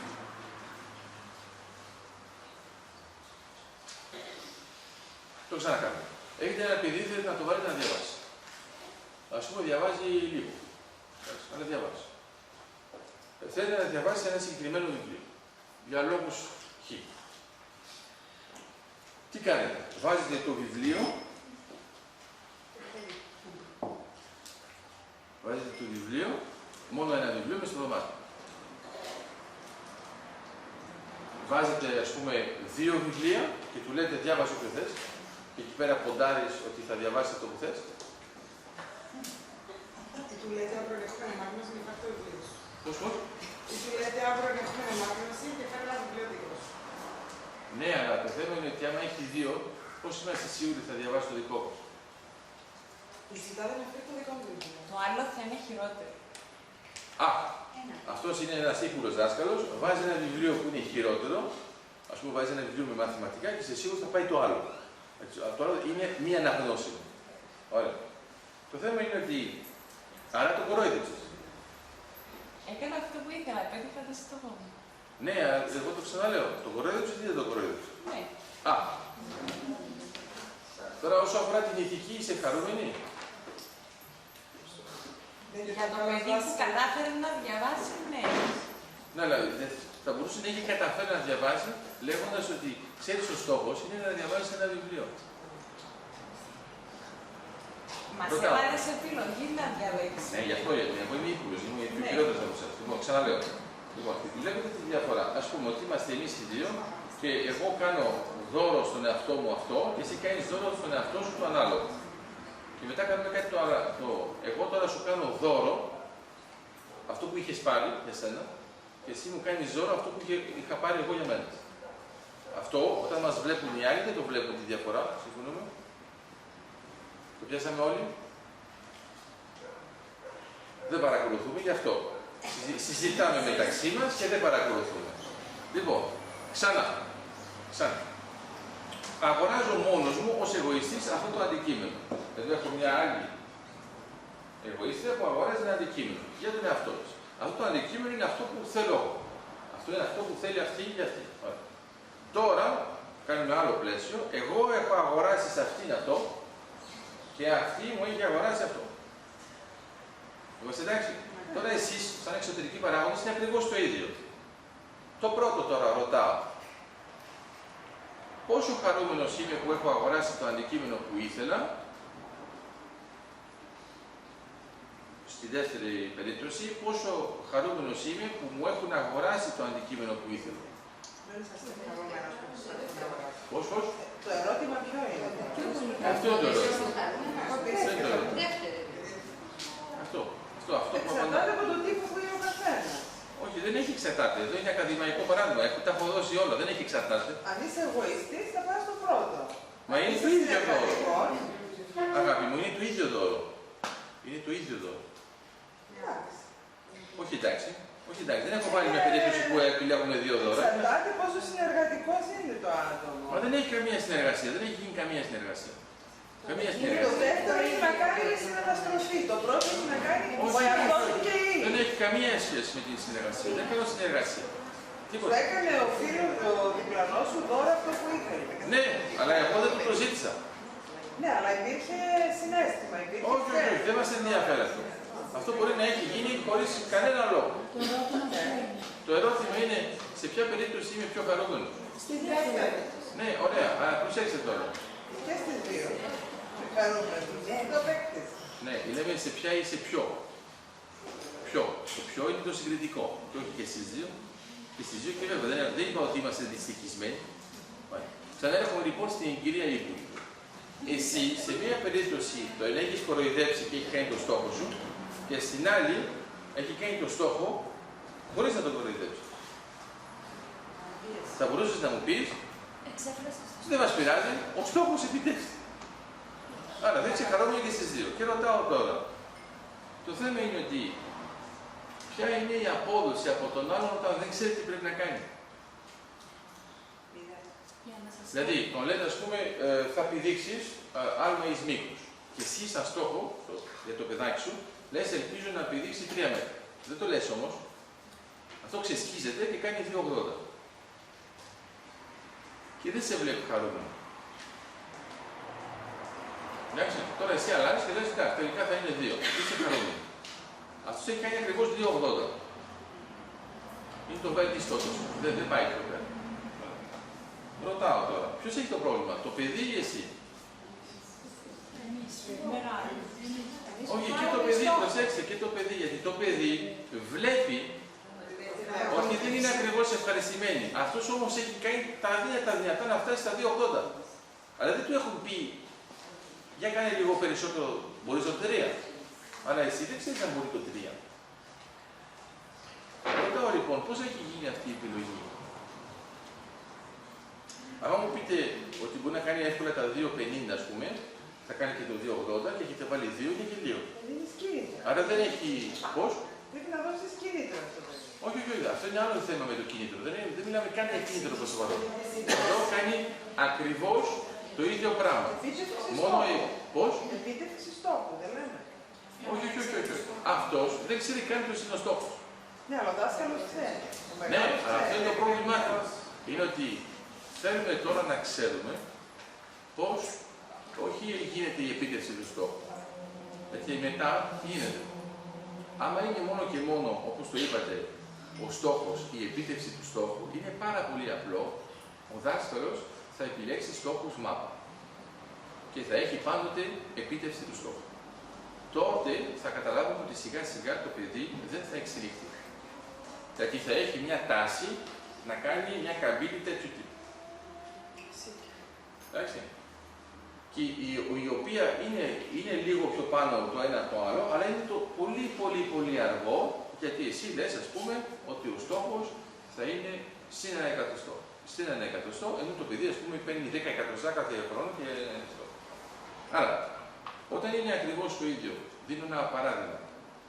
Ας πούμε, σε κάποια φάση κάναμε προπόνηση με αναπηρικά καροτσάκια για μπάσκετ.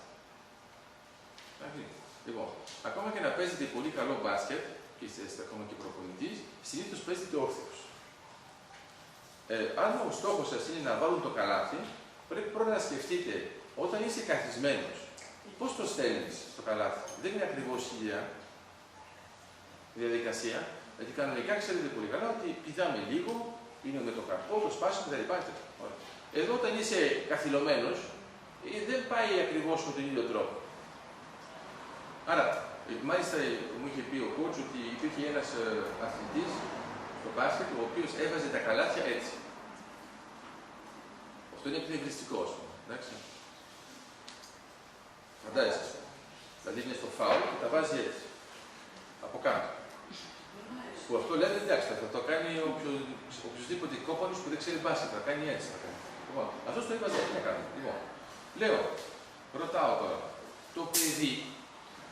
το παιδί, ποιο είναι το πρόβλημα, είναι πώς επιλέγουμε τον στόχο και όχι η επίτευξη του στόχου. Δηλαδή, ο στόχος έχει στόχο την επίτευξη ή την εξέλιξη. Α, προσέξτε, γιατί αυτό είναι βαρύ. Είναι πολύ βαρύ. Αυτό θέλει να πει ότι ο στόχος τώρα έχει πολλές προδιαγραφές. Πολύ βαρύ αυτό το θέμα της εξέλιξης. Η εξέλιξη, ας πούμε, πώς μπορεί να είναι, είναι εξέλιξη, είναι ανέλυξη, τι τύπου είναι εκθετική, γραμμική, πώς την θέλουμε. Αργή και σταθερή. Το αργή και σταθερή μπορεί να είναι από τον τομέα σου, να προσέξεις. Μην κάνεις προβολή, εδώ μιλάμε γενικά για τέτοια. Άρα μπορεί σε άλλο παιδί αυτό να μην το θέσει. Άρα δεν μπορούμε να το γενικεύσουμε αυτό το θέμα. Και βέβαια μπορούμε, αγάπη μου, και βέβαια μπορούμε, γιατί βλέπεις ότι απαντάω εδώ και απαντάω μάλιστα ότι δεν μπορούμε να το απαντήσουμε τόσο απλά. Γίνω ένα παράδειγμα. Κοιτάζετε τα κόκαλα των παιδιών από τα μπούτσια τους. Εντάξει, είναι μερικοί γονείς θέλουν να έχουν ψηλά παιδιά. Εντάξει, άμα δεν είναι ψηλοί, έχουν ήδη ένα θέμα. Άρα ή θα τα τελειώσουν, αλλά θα δείτε πολύ απλά. Τα παιδιά όταν μεγαλώνουν πιο γρήγορα με αυτά τα καλάμια. Άρα τα βλέπετε, έχουν μια ανισορροπία. Ψηλώνουν γρήγορα τα καλάμια και άμα γίνεται αυτό, ξέρετε ότι θα γίνει ψηλός. Μετά, ψηλή. Άμα το καλάμι πάει αργά και σταθερά, θα είναι κοντός. Δεν μπορεί να είναι ψηλός. Γιατί στην εξέλιξη του ανθρώπου, για να πηγαίνουμε αργά και σταθερά όλο, είναι μερικά πράγματα που πάνε πιο γρήγορα. Το κόκαλο, επειδή είναι σχεδόν γραμμικό, το κόκαλο εδώ, θα πάει έτσι. Όλα τα άλλα πάνε λίγο πιο δύσκολα. Άρα δεν μεγαλώνουν έτσι. Άρα, η ιδέα είναι ότι μπορεί εσύ να θες, ακόμα και άμα θες κάτι το αργό και σταθερό, μπορεί σε μερικά σημεία να πρέπει να είναι πολύ γρήγορο. Ενώ θα έχεις την τάση την νοητική να θεωρείς ότι σε όλα που θα μετρήσεις να είναι αργά και σταθερό. Αν είναι αργά και σταθερό σε όλα, μπορεί να μην πετύχεις να έχεις αργά και σταθερό στο όλο. Μετά τι κάνεις. Λες, άρα ξαφνώ. Σου δίνω ένα παράδειγμα. Την έχεις καθιστεί μέσα σε καρέκλα, την έχεις καθιστεί πάνω στο πάτωμα. Την έχεις καθιστεί σε ένα μικρό χώρο ή σε ένα μεγάλο χώρο. Έχεις τρεις επιλογές. Η πρώτη επιλογή είναι η πιο εύκολη. Εφόσον είναι καθιστή μέσα εκεί μέσα, δεν κουνιέται. Η δεύτερη επιλογή είναι σχεδόν εύκολη, γιατί είναι πολύ μικρός ο χώρος, άρα δεν έχεις ανάγκη να προσέχεις και πάρα πολύ, γιατί δεν μπορεί να κάνει και 400 πράγματα. Μόνο που όπως δεν μπορεί να κάνει 400 πράγματα, δεν θα κερδίσει να κάνει 400 πράγματα. Μετά θα πεις λοιπόν, μα γιατί δεν τη βάζουμε σε ένα μεγαλύτερο χώρο. Τώρα, πρόσεξε. Ας πούμε, θες να κάνεις τρέξιμο και σε βάζουν σε μία αίθουσα που έχει αυτό το μέγεθος. Ρωτάω, έχει το μέγεθος που θα έπρεπε για να τρέξεις αυτή η αίθουσα? Για να περπατήσεις είναι μια χαρά. Να τρέξεις όμως έχει ένα πρόβλημα. Ωραία. Ρωτάω τώρα, μήπως η επιλογή του πλαισίου είναι αυτό το στρατηγική κίνηση που θα πρέπει να βρεις πριν? Δίνω ένα άλλο παράδειγμα. Όταν αλλάξαμε το άλμα εις μήκος, αλλάξαμε από την άμμο που βάλαμε στρώμα. Αυτή τη μικρή αλλαγή, η οποία φαίνεται εντελώς ανώδυνη και ανούσια. Αυτή να θυμάσαι και έχει σχέση με το δάπεδο και το χαλάκι. Ξανάρχομαι. Τις λέω καλά πράγματα, το λέω για τον πίσω που έχω λοιπόν, πριν, όταν πηδούσαμε στο άλμα ύψος, πηδούσαμε και καταλήγαμε με τα πόδια γιατί ήταν άμμος. Όταν ξαφνικά θα αποφασίσουμε να βάλουμε στρώμα, ξαφνικά σκέφτηκε ο Φόσβερη ότι θα μπορούσαμε να πέσουμε πάνω στην πλάτη. Αυτό δεν γινόταν πριν. Άρα η πρώτη κίνηση, η πιο ριζοσπαστική, αν και δεν φαίνεται, είναι η αλλαγή από την άμμο στο στρώμα. Θα μου πει, μα δεν πήδηξε κανένας. Ναι, αλλά τώρα έχει τη δυνατότητα κάποιος που θα σκεφτεί να πηδήξει διαφορετικά από ό,τι είχε πριν. Όταν λοιπόν βλέπεις ένα κοριτσάκι το οποίο είναι εγκλωβισμένο και ξαφνικά κάνει αυτές τις κινήσεις. Το έχεις δει αυτό ποτέ? Ναι. Ωραία. Αυτό δεν θα το δεις στο πάτωμα. Γιατί δεν είναι δεμένο. Άρα δεν μπορεί να επανέλθει. Κατά συνέπεια, επειδή δεν μπορεί να επανέλθει, ο εγκέφαλος την ώρα που αρχίζει να φεύγει είναι ακριβώς αυτό που σας συμβαίνει όταν κοιμάστε καθισμένοι. Εντάξει. Δεν λέω οδηγώντας. Εκτός αν έχετε παρκάρει στο κόκκινο. Λοιπόν, άρα όταν κάνεις αυτό, το βλέπεις και είναι πολύ, εμένα μου αρέσει πάρα πολύ οι άνθρωποι που βάζουν μαξιλαράκια εδώ. Ωραία. Δεν έχουν καταλάβει κάτι που αυτό έχει σχέση με την νοητική στέρηση. Είναι ότι ο εγκέφαλος δεν κοιμάται καλά. Αυτοί τώρα νομίζουν ότι κοιμούνται καλά, επειδή έχουν αποβλακωθεί από αυτό, κάνουν έτσι εντελώς. Απλώς δεν το ξέρουν και λένε δεν πονάει ο λαιμός. Βέβαια, οι μυς πάλι έχουν ένα πρόβλημα όσο αφορά τη μέση.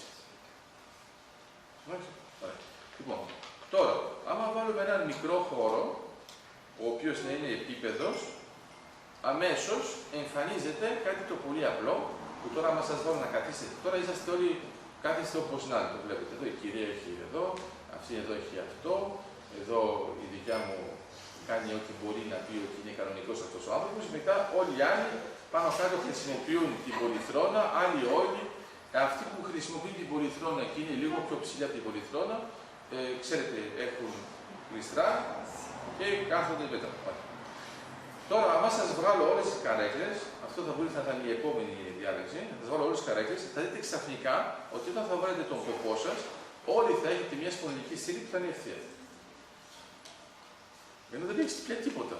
Λες, με αυτό δεν βοηθάει. Ναι, το θέμα είναι ότι επειδή δεν σε βοηθάει ο εγκέφαλος να μην κουράζεσαι τόσο πολύ. Βέβαια, το άλλο που μπορεί να κάνει είναι να εξαπλώσει τέλος. Άρα, η εξαφάνιση του εμποδίου το οποίο υποτίθεται βοηθάει, μπορεί να φέρει τεράστια ανάπτυξη. Ρωτάω τώρα, αν το παιδί είναι καθυλωμένο πάνω σε μια καρέκλα, θα βάλεις ποτέ ως στόχο περπάτησε 10 μέτρα? Ούτε θα το φανταστείς. Αυτό θα ανήκει στις ουτοπίες. Θα είναι χειρότερο, μάλιστα θα είναι αδιανόητο. Σήμερα βλέπεις ότι τελικά δεν είναι αδιανόητο γιατί είχες υποψίες. Ωραία. Είναι πολύ καλό αυτό, αλλά θα περάσει σε μια ουτοπία. Η ουτοπία προς το παρόν είναι να περπατάει όρθιο. Αυτό είναι μια ουτοπία. Ρωτάω τώρα, όταν θα βλέπεις το παιδί ξαφνικά να περπατάει στα 4, στη μεγάλη απόσταση, έχεις σκεφτεί να μετρήσεις πόση απόσταση έχει διανύσει? Είναι ένα θέμα. το οποίο. Μπορεί να ήταν τα 10 μέτρα. Ναι, μπορεί να ήταν τα 10 μέτρα. Δηλαδή, τα 3 μέτρα που λέγαμε, ο γονιός, δεν καταλαβαίνει ότι μπορεί να τα κάνει, γιατί δεν τον έχει βάλει ποτέ σε μια σκάμνα. Ενώ δεν έχει κάνει τίποτα, δεν του λες θα κάνεις αυτό, δεν λες ας πούμε στο κοριτσάκι θα κάνεις 10 μέτρα με τα 4 και θα περπατάς και άμα έχεις κάνει τα 10 μέτρα πήρες πόντο, δεν έγινε αυτό. Άρα ρωτάω, είναι δυνατόν οι μυς να αναπτυχθούν όταν είναι σε καρέκλα? Όχι. Είναι δυνατόν να αναπτυχθούν άμα κουνιέται? Στην καρέκλα. Όχι, κάτω. Άρα έχεις 2 επιλογές τώρα. Ωραία, ρωτάω. Άμα έχεις κλειδώσεις οι οποίες είναι χαλαρές, σε συμφέρει να έχεις μυς που να είναι πιο δυνατός? Ναι, αυτό είναι μηχανική. Εντάξει, μηχανική, τόσο απλά. Άρα, δένει. Ας πούμε, κοιτάξτε εσείς, θες να κουβαλήσεις τις βαλίτσες. Βέβαια η ορίση γενική δεν είναι καλή, γιατί είναι συνήθως ελευθερία. Άρα, δείχνει. Μπορεί να κουβαλήσετε έτσι τεντωμένα τα χέρια. Άμα είναι μια μικρή απόσταση, σας συμφέρει να τεντώσετε τα χέρια σας. Δηλαδή θα σφίξετε. Και μετά την πιάνετε τη βαλίτσα. Θα δείτε ότι την πιάνετε πιο εύκολα. Γιατί το σώμα μπαίνει σε μια διαδικασία που τραβάει διαφορετικά. Άμα δεν σφίξετε καθόλου, όπως κάνουν συνήθως οι γυναίκες που πάνε χαλαρά και τις σηκώνουν, όταν δεν υπάρχει κανένα δίπλα, τις σηκώνουν έτσι. Και είναι βαριές. Και είναι τεντωμένο το χέρι. Δεν πάει έτσι. Άμα σηκώνω έτσι, δεν έχω δίκιο. Άμα κάνω έτσι, θα παίξω και με δικέφαλο και με τρικέφαλο. Άρα, μόνο και μόνο που σφίγγω, εγώ λοιπόν θέλω να δω τη μικρή να είναι σφιγμένη. Και ρωτάω τώρα, σε αυτή την επιλογή να είναι σφιγμένη, το πιο εντυπωσιακό που το είδες, είναι ότι σηκώθηκε. Δεν της είπαμε να σηκωθεί,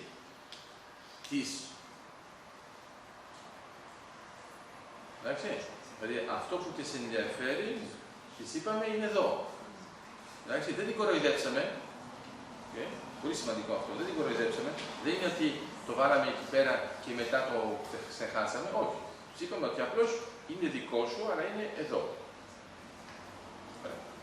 Ρωτάω τώρα, είναι δυνατόν να το σκεφτούμε αυτό όταν είναι στην καρέκλα? Δεν έχει τίποτα. Άρα, εδώ το θέμα της αξιολόγησης πάνω στο φύλο θα αλλάξει ριζικά. Δηλαδή, θα έχουμε μια αξιολόγηση που θα είναι του τύπου μίλησε, είπε αυτό, δεν είπε αυτό, έκανε μια κίνηση, ας πούμε, και μετά έχει ένα τεράστιο βήμα που προέρχεται από μια μικρή αλλαγή. Το δάπεδο. Ωραία. Άρα, αυτό που προσπαθώ να σας πω μέσα από αυτό το παράδειγμα και στους γονείς είναι ότι μερικές φορές το δάπεδο επιτρέπει καλύτερη τοποθέτηση του κορμιού. Θα μου πείτε τι είναι το ανάλογο από το δάπεδο. Είναι ότι δεν έχει όρια. Το ξέρω ότι η κυρία θα συναχωρηθεί προς το παρόν και λέει άμα το κάνω αυτό το βλέπω ήδη. Και είναι ακριβώς το παράδειγμα που δίνω με τους ζαχαροπλάστες. Η ζαχαροπλαστική σιγαρία θυμάστε πως είναι πόσο σημαντική. Το πρώτο πράγμα που κάνουν λοιπόν οι ζαχαροπλάστες είναι ότι λένε στον αρχάριο φάει όσα θες, όποτε θες. Μετά από μια εβδομάδα έχει συγχαθεί τα πάντα. Και δεν τρώει τίποτα. Ενώ άμα του απαγορεύεις, όλη τη χρονιά θα σου τρώει γλυκά. Γιατί βέβαια ποτέ δεν θα μπορείς να φάει 10 γλυκά ξαφνικά ταυτόχρονα. Θα έχει γίνει ώρα. Άρα, η ιδέα ποια είναι? Είναι ότι ο ορισμός των ορίων είναι πολύ δύσκολος. Αλλά μερικές φορές η απουσία των ορίων είναι εύκολη. Προσέξτε, είναι εύκολη. Είναι εύκολη για να έχουμε εξέλιξη. Η οποία όμως δεν γίνεται χωρίς επίβλεψη. Δεν είναι το ίδιο. Για να γίνει όμως η απουσία ορίων χωρίς επίβλεψη πρέπει να υπάρχει πρόβλεψη. Άρα, ας πούμε, για αυτό που έλεγα το δάπεδο, είναι να έχουμε κοιτάξει ότι γύρω από το δάπεδο δεν υπάρχει κανένα επικίνδυνο αντικείμενο. Ξαφνικά, άμα περπατήσει έτσι, δεν έχει μεγάλη σημασία. Και πρέπει να δούμε λοιπόν τα όρια, αν θέλετε, παράγουν μια δυσκολία. Και διευκολύνουν τη δυσκολία. Εξηγώ. Στο σκάκι, όταν βάζουμε τα κομμάτια, τα βάζουμε τοποθετημένα πάντα με τον ίδιο τρόπο στην αρχή.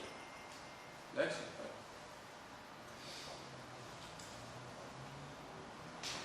Εντελώς τυχαία, τους μεγάλους σκακιστές τους βλέπουμε στο τέλος. Ποτέ στην αρχή. Στην αρχή είναι βιβλιοθήκη. Γιατί είναι δεδομένο. Λοιπόν, τους μεγάλους παίκτες στον Go, που είναι μια άδεια σκακέρα 19x19, τους βλέπουμε από την αρχή. Γιατί είναι άδεια, είναι ελεύθερο. Επειδή είναι ελεύθερο, όταν βάζουν τις πέτρες ο ένας μετά τον άλλον, δεν ξέρουν πού να τις βάλουν από την αρχή. Άρα, το ενδιαφέρον μερικές φορές είναι το εξής. Όταν βάζετε έναν τοίχο, είναι πολύ εύκολο κάποιος να ακουμπήσει ή να ξεκουραστεί.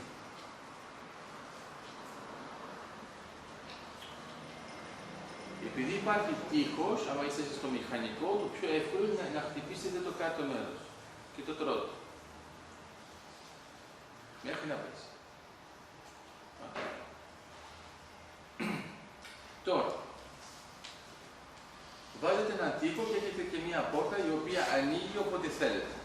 Με κλειδί ή όχι. Με δίνετε το κλειδί, με δίνετε το κλειδί κτλ.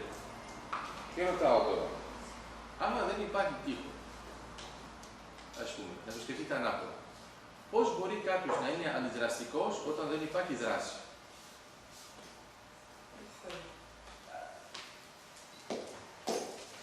Λέτε, αυτός είναι αντιδραστικός. Δηλαδή, λέτε κάτι, αντιδρά. Δεν λέτε τίποτα, να αντιδράσει πάνω στη τι, ας πούμε. Γιατί δεν μίλησες? Γιατί μίλησες? Η αντίδραση είναι ακριβώς αυτό. Είναι μερικοί από εμάς που είναι πολύ ειδικοί στο να σπρώχνουν τους τοίχους. Πώς? Ναι, και δοκτοράτο. Ναι. Άρα, η ιδέα είναι ότι μόλις φτιάχνετε μερικά όρια, το πρώτο πράγμα που πρέπει να σηκωθεί να κάνει είναι πώς να τα χτυπήσει. Γιατί τα θεωρία αυθαίρετα. Γιατί έχετε επικοινωνήσει, αλλά δεν έχετε συνεννοηθεί στις αξίες. Γιατί έχετε επιβάλει τις αρχές λέγοντας ότι είναι χωρίς συζήτηση. Άρα, κάνετε ρωμαϊκό δίκαιο, dura lex, sed lex. Ο νόμος είναι σκληρός, αλλά είναι ο νόμος. Πρόβλημά σου, δεν είναι πρόβλημα του νόμου.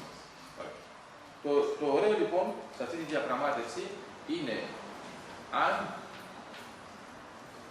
σκεφτείτε τώρα ανάποδα, για να το ευχαριστηθείτε επιτέλους, πώς λειτουργεί ο δεσμός. Αν ο δεσμός είναι με όρια, τότε είναι δεσμά.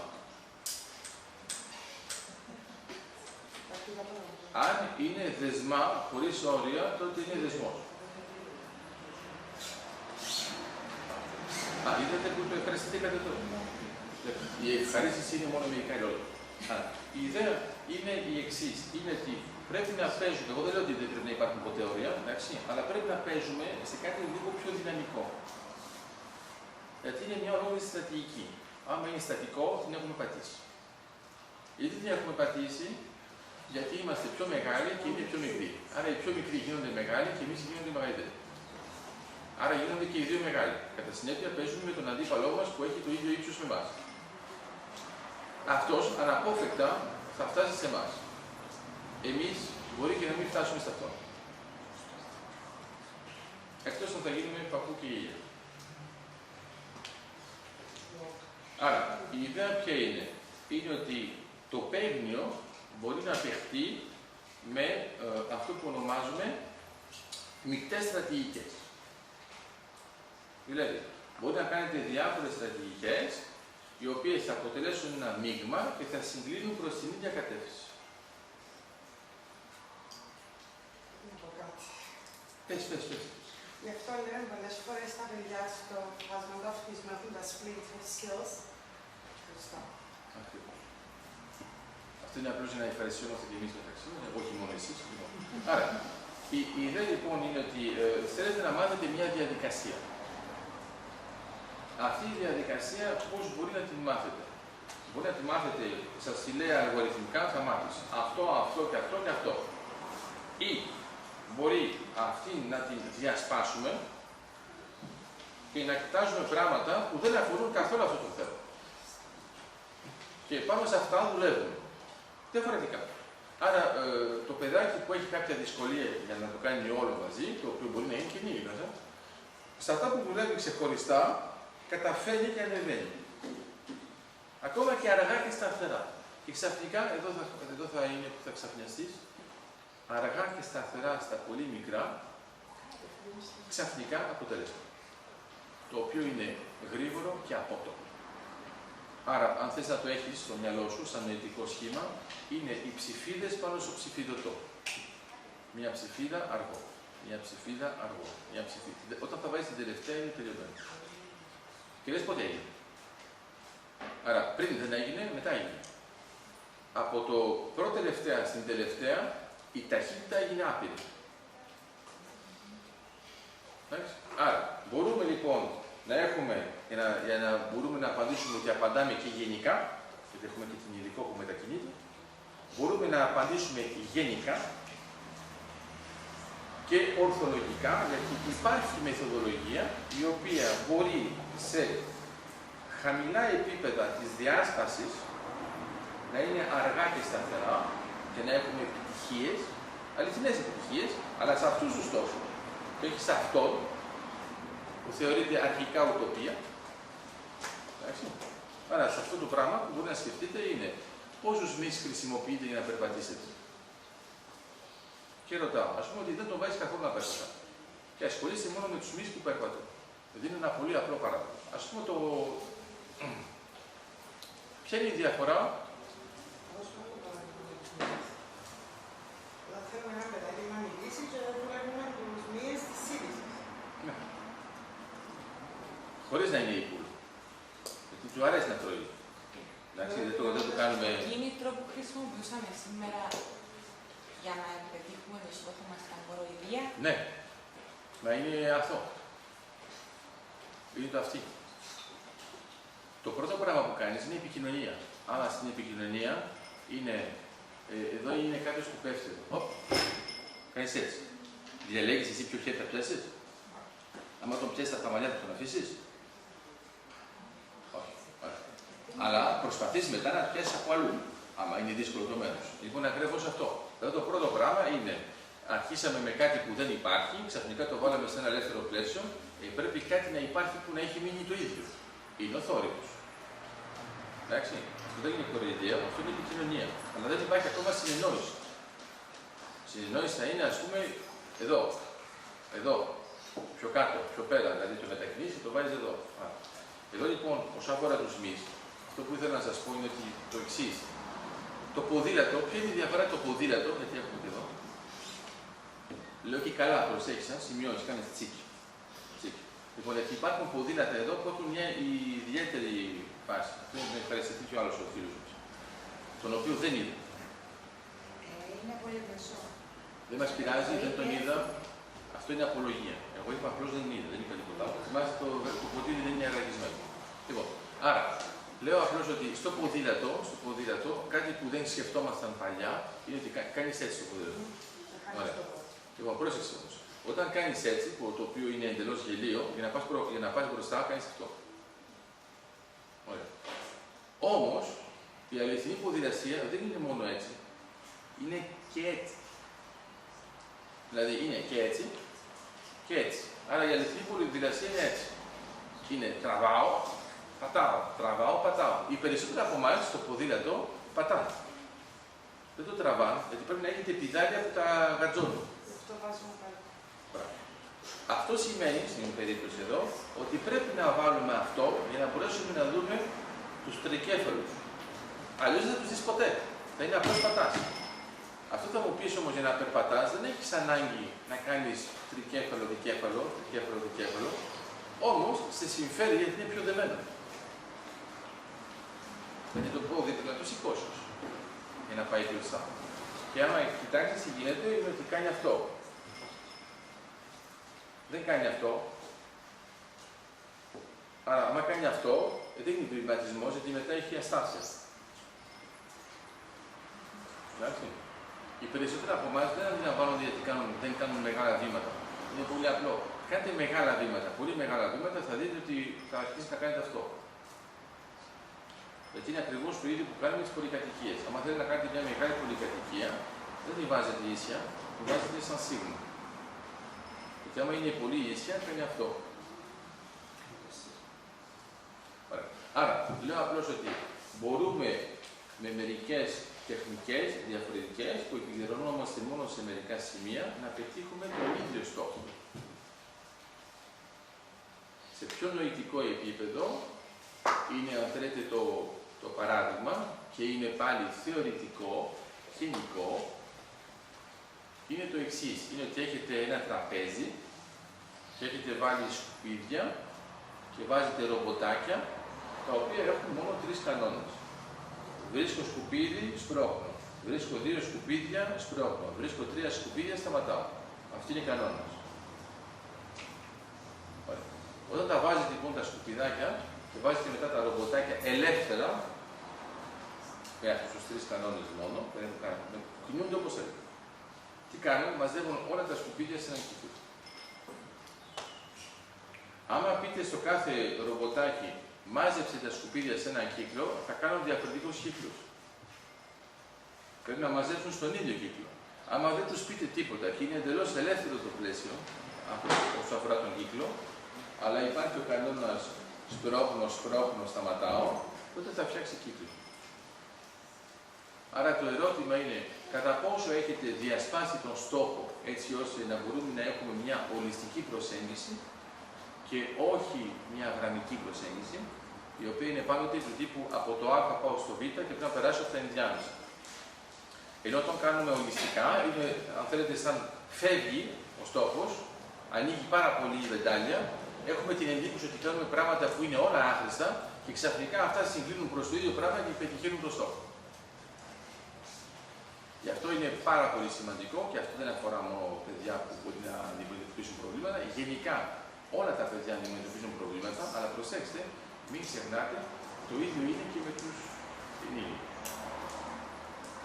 Γιατί αυτό που δεν βλέπουμε είναι ότι μερικές φορές τα παιδιά, τα μικρά, ακολουθούν και αυτά στρατηγικές, οι οποίες μπορεί να είναι διασπασμένες και ρωτάνε ένα κομμάτι στον έναν, ένα κομμάτι στον άλλον, ένα κομμάτι στον παππού, ένα κομμάτι στη γιαγιά. Όταν τα βάζετε μαζί, καταλαβαίνετε επιτέλους τι κάνουν. Τώρα είναι κατά πόσο κάθε φορά έχετε ένα briefing μεταξύ μεγάλων και μετά ένα debriefing μετά το γεγονός.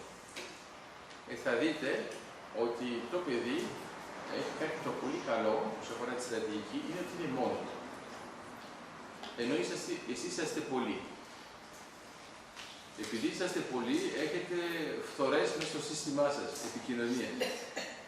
Δεν συμφωνείτε πάνω σε όλα. Αυτό συμφωνεί πάνω στο δικό του. Επειδή συμφωνεί πάνω στο δικό του, θα αρχίσει να κάνει φθορές εκεί που δεν συμφωνεί. Άρα, για να το συνοψίσουμε, η ιδέα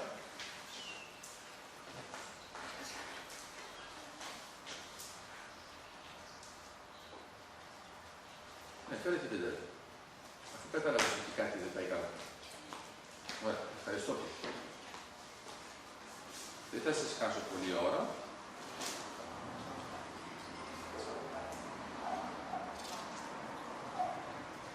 Ωραία. Ας πάρουμε αυτό το παράδειγμα. Σαν παράδειγμα, νοητικό. Λέω λοιπόν, τι γίνεται με τη βεντάλια. Έχετε μια επιφάνεια χαρτιού. Ας το πούμε χαρτί, δεν μας ενδιαφέρει, μπορεί να είναι ύφασμα, να είναι αυτός. Έχετε σκεφτεί γιατί αυτή η βεντάλια κρατάει? Γιατί έχω άλλες ειδικότητες, εγώ πήρα τη δικιά σου και άλλες έχουν άλλες τεχνικές. Αυτή εδώ είναι πιο απλή και είναι πιο εξελιγμένη. Δηλαδή, άμα κοιτάξετε τις άλλες, εδώ, ένα πάρω αυτήν εδώ, άμα κοιτάξετε αυτήν εδώ, θα καταλάβετε το εξής. Ευχαριστώ πολύ. Ωραία. Βλέπετε αυτό. Άρα, κοιτάξτε πώς πάει. Αυτή η βεντάλια μοιάζει πιο πολύ με την κλασική εκπαίδευση. Έχει φύλλα. Τα φύλλα είναι ανεξάρτητα, επειδή δένονται μετά, σιγά σιγά αυτή η βεντάλια έχει ένα νόημα. Δηλαδή, άμα την κάνω πιο χρυσή και είχα μόνο ένα φύλλο, θα είχα αυτή τη βεντάλια. Αν έχω δύο φύλλα, θα έχω αυτό. Αυτό είναι συνήθως που κάνετε. Αυτός είναι ο στόχος, από το α έως το β, και αυτά εδώ είναι όλα τα ενδιάμεσα. Άρα αυτός είναι κακός, λίγο καλύτερος, λίγο καλύτερος, λίγο καλύτερος. Αυτά είναι τα ενδιάμεσα. Στην πραγματικότητα έχει πάλι ένα άλλο ελάττωμα, είναι ότι άμα σπάσω ένα στη μέση, αυτή εδώ είναι πιο πολύ μια ολιστική προσέγγιση. Δεν έχει φύλλα. Είναι μόνο ένα. Και επειδή είναι μόνο ένα, πρέπει να βρούμε μια τεχνική πώς με μόνο ένα να έχουμε πάλι κάτι το απλό. Άμα κοιτάξετε λοιπόν πώς είναι φτιαγμένο, αυτά είναι επίπεδα, αυτά δεν είναι. Άμα είναι εντελώς επίπεδη, τότε δεν είναι καλή, θα σπάσει στο αυτό. Άρα θα δείτε ότι το δέσιμό της είναι φτιαγμένο για να είναι κάθετα τα φύλλα. Το δέσιμο εδώ είναι οριζόντια τα φύλλα. Όταν θα αρχίσει, ας πούμε αυτήν εδώ, θα αρχίσει να βάζει κάθετα τα φύλλα, κάποιος που δεν θα είναι αυτή θα της πει, μα δεν είναι σωστό, τα φύλλα τα βάζουν έτσι. Ναι, θα πει, ναι, εγώ δεν κάνω αυτή, κάνω αυτή. Α, αυτή να κάνεις. Αυτή είναι στη συνήλη. Δεν είναι συνήλη. Αυτή λοιπόν είναι ριζικά διαφορετική γιατί είναι ολιστική. Δεν έχει φύλλα, έχει πιέτες. Τεράστια διαφορά. Τεράστια διαφορά. Άρα η δομή της είναι φτιαγμένη κάθετα, έτσι ώστε τα κάθετα να κάνουν τρίγωνα. Όταν τα τρίγωνα ανοίγουν, θα τις δώσουν αέρα. Όταν είναι πιο κοντά, θα παραμένουν σκληρά. Αυτό λοιπόν, άμα θες να το φτιάξεις, αυτό είναι μόνο και μόνο η ισορροπία Παρέτο. Αυτό μπορεί να παίξει και μια ισορροπία Nash και άμα δεν τα καταφέρεις θα είναι τρυπημένο. Και μάλιστα έχει ενδιαφέρον γιατί είναι τρυπημένο.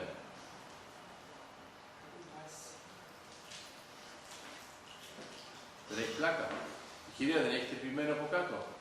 Έχετε σκεφτεί ποτέ εσείς οι κυρίες γιατί είναι τρυπημένο από κάτω και είναι γεμάτο από πάνω?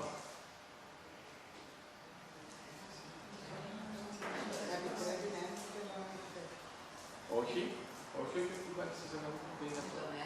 αυτό είναι τρυπημένο για να είναι πιο ελαφρύ. Αυτό είναι αυτό που λέμε εμείς, δαντέλες του κενού. Ο πύργος του Άιφελ είναι φτιαγμένος με κενό και όχι με σίδερο. Το σίδερο απλώς είναι γύρω από το κενό. Άρα, εδώ λοιπόν, πρόσεξε τη διαφορά, αυτό είναι μονοκόμμα. Προσπαθώ λοιπόν να σας πω ότι τα παιδιά είναι σαν τις βεντάλιες. Δεν πετάν όλα με τον ίδιο τρόπο, δεν φυσάν όλα με τον ίδιο τρόπο. Άρα, το θέμα είναι αν θέλετε να πετάξουν ή να φυσήξουν. Αλλά μην ξεχνάτε ποτέ ότι η βεντάλια πρέπει να έχει κάποιον που κάνει αυτό. Άρα δεν είναι μόνο το κίνητρο που το λέμε πολύ συχνά, είναι το θέμα του κινητήρα.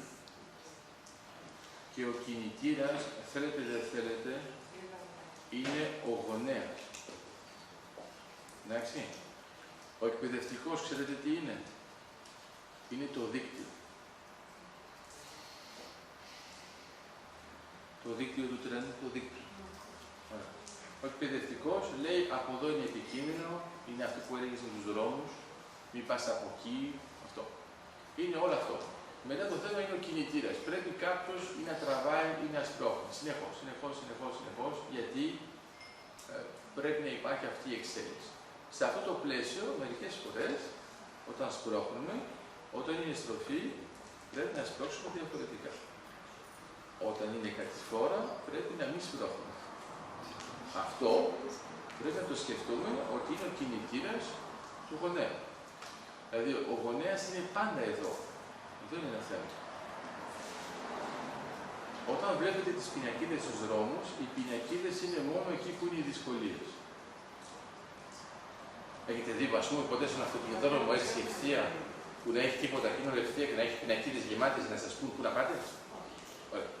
Άρα, οι δασκάλοι είναι οι πινακίδες. Τίποτα άλλο.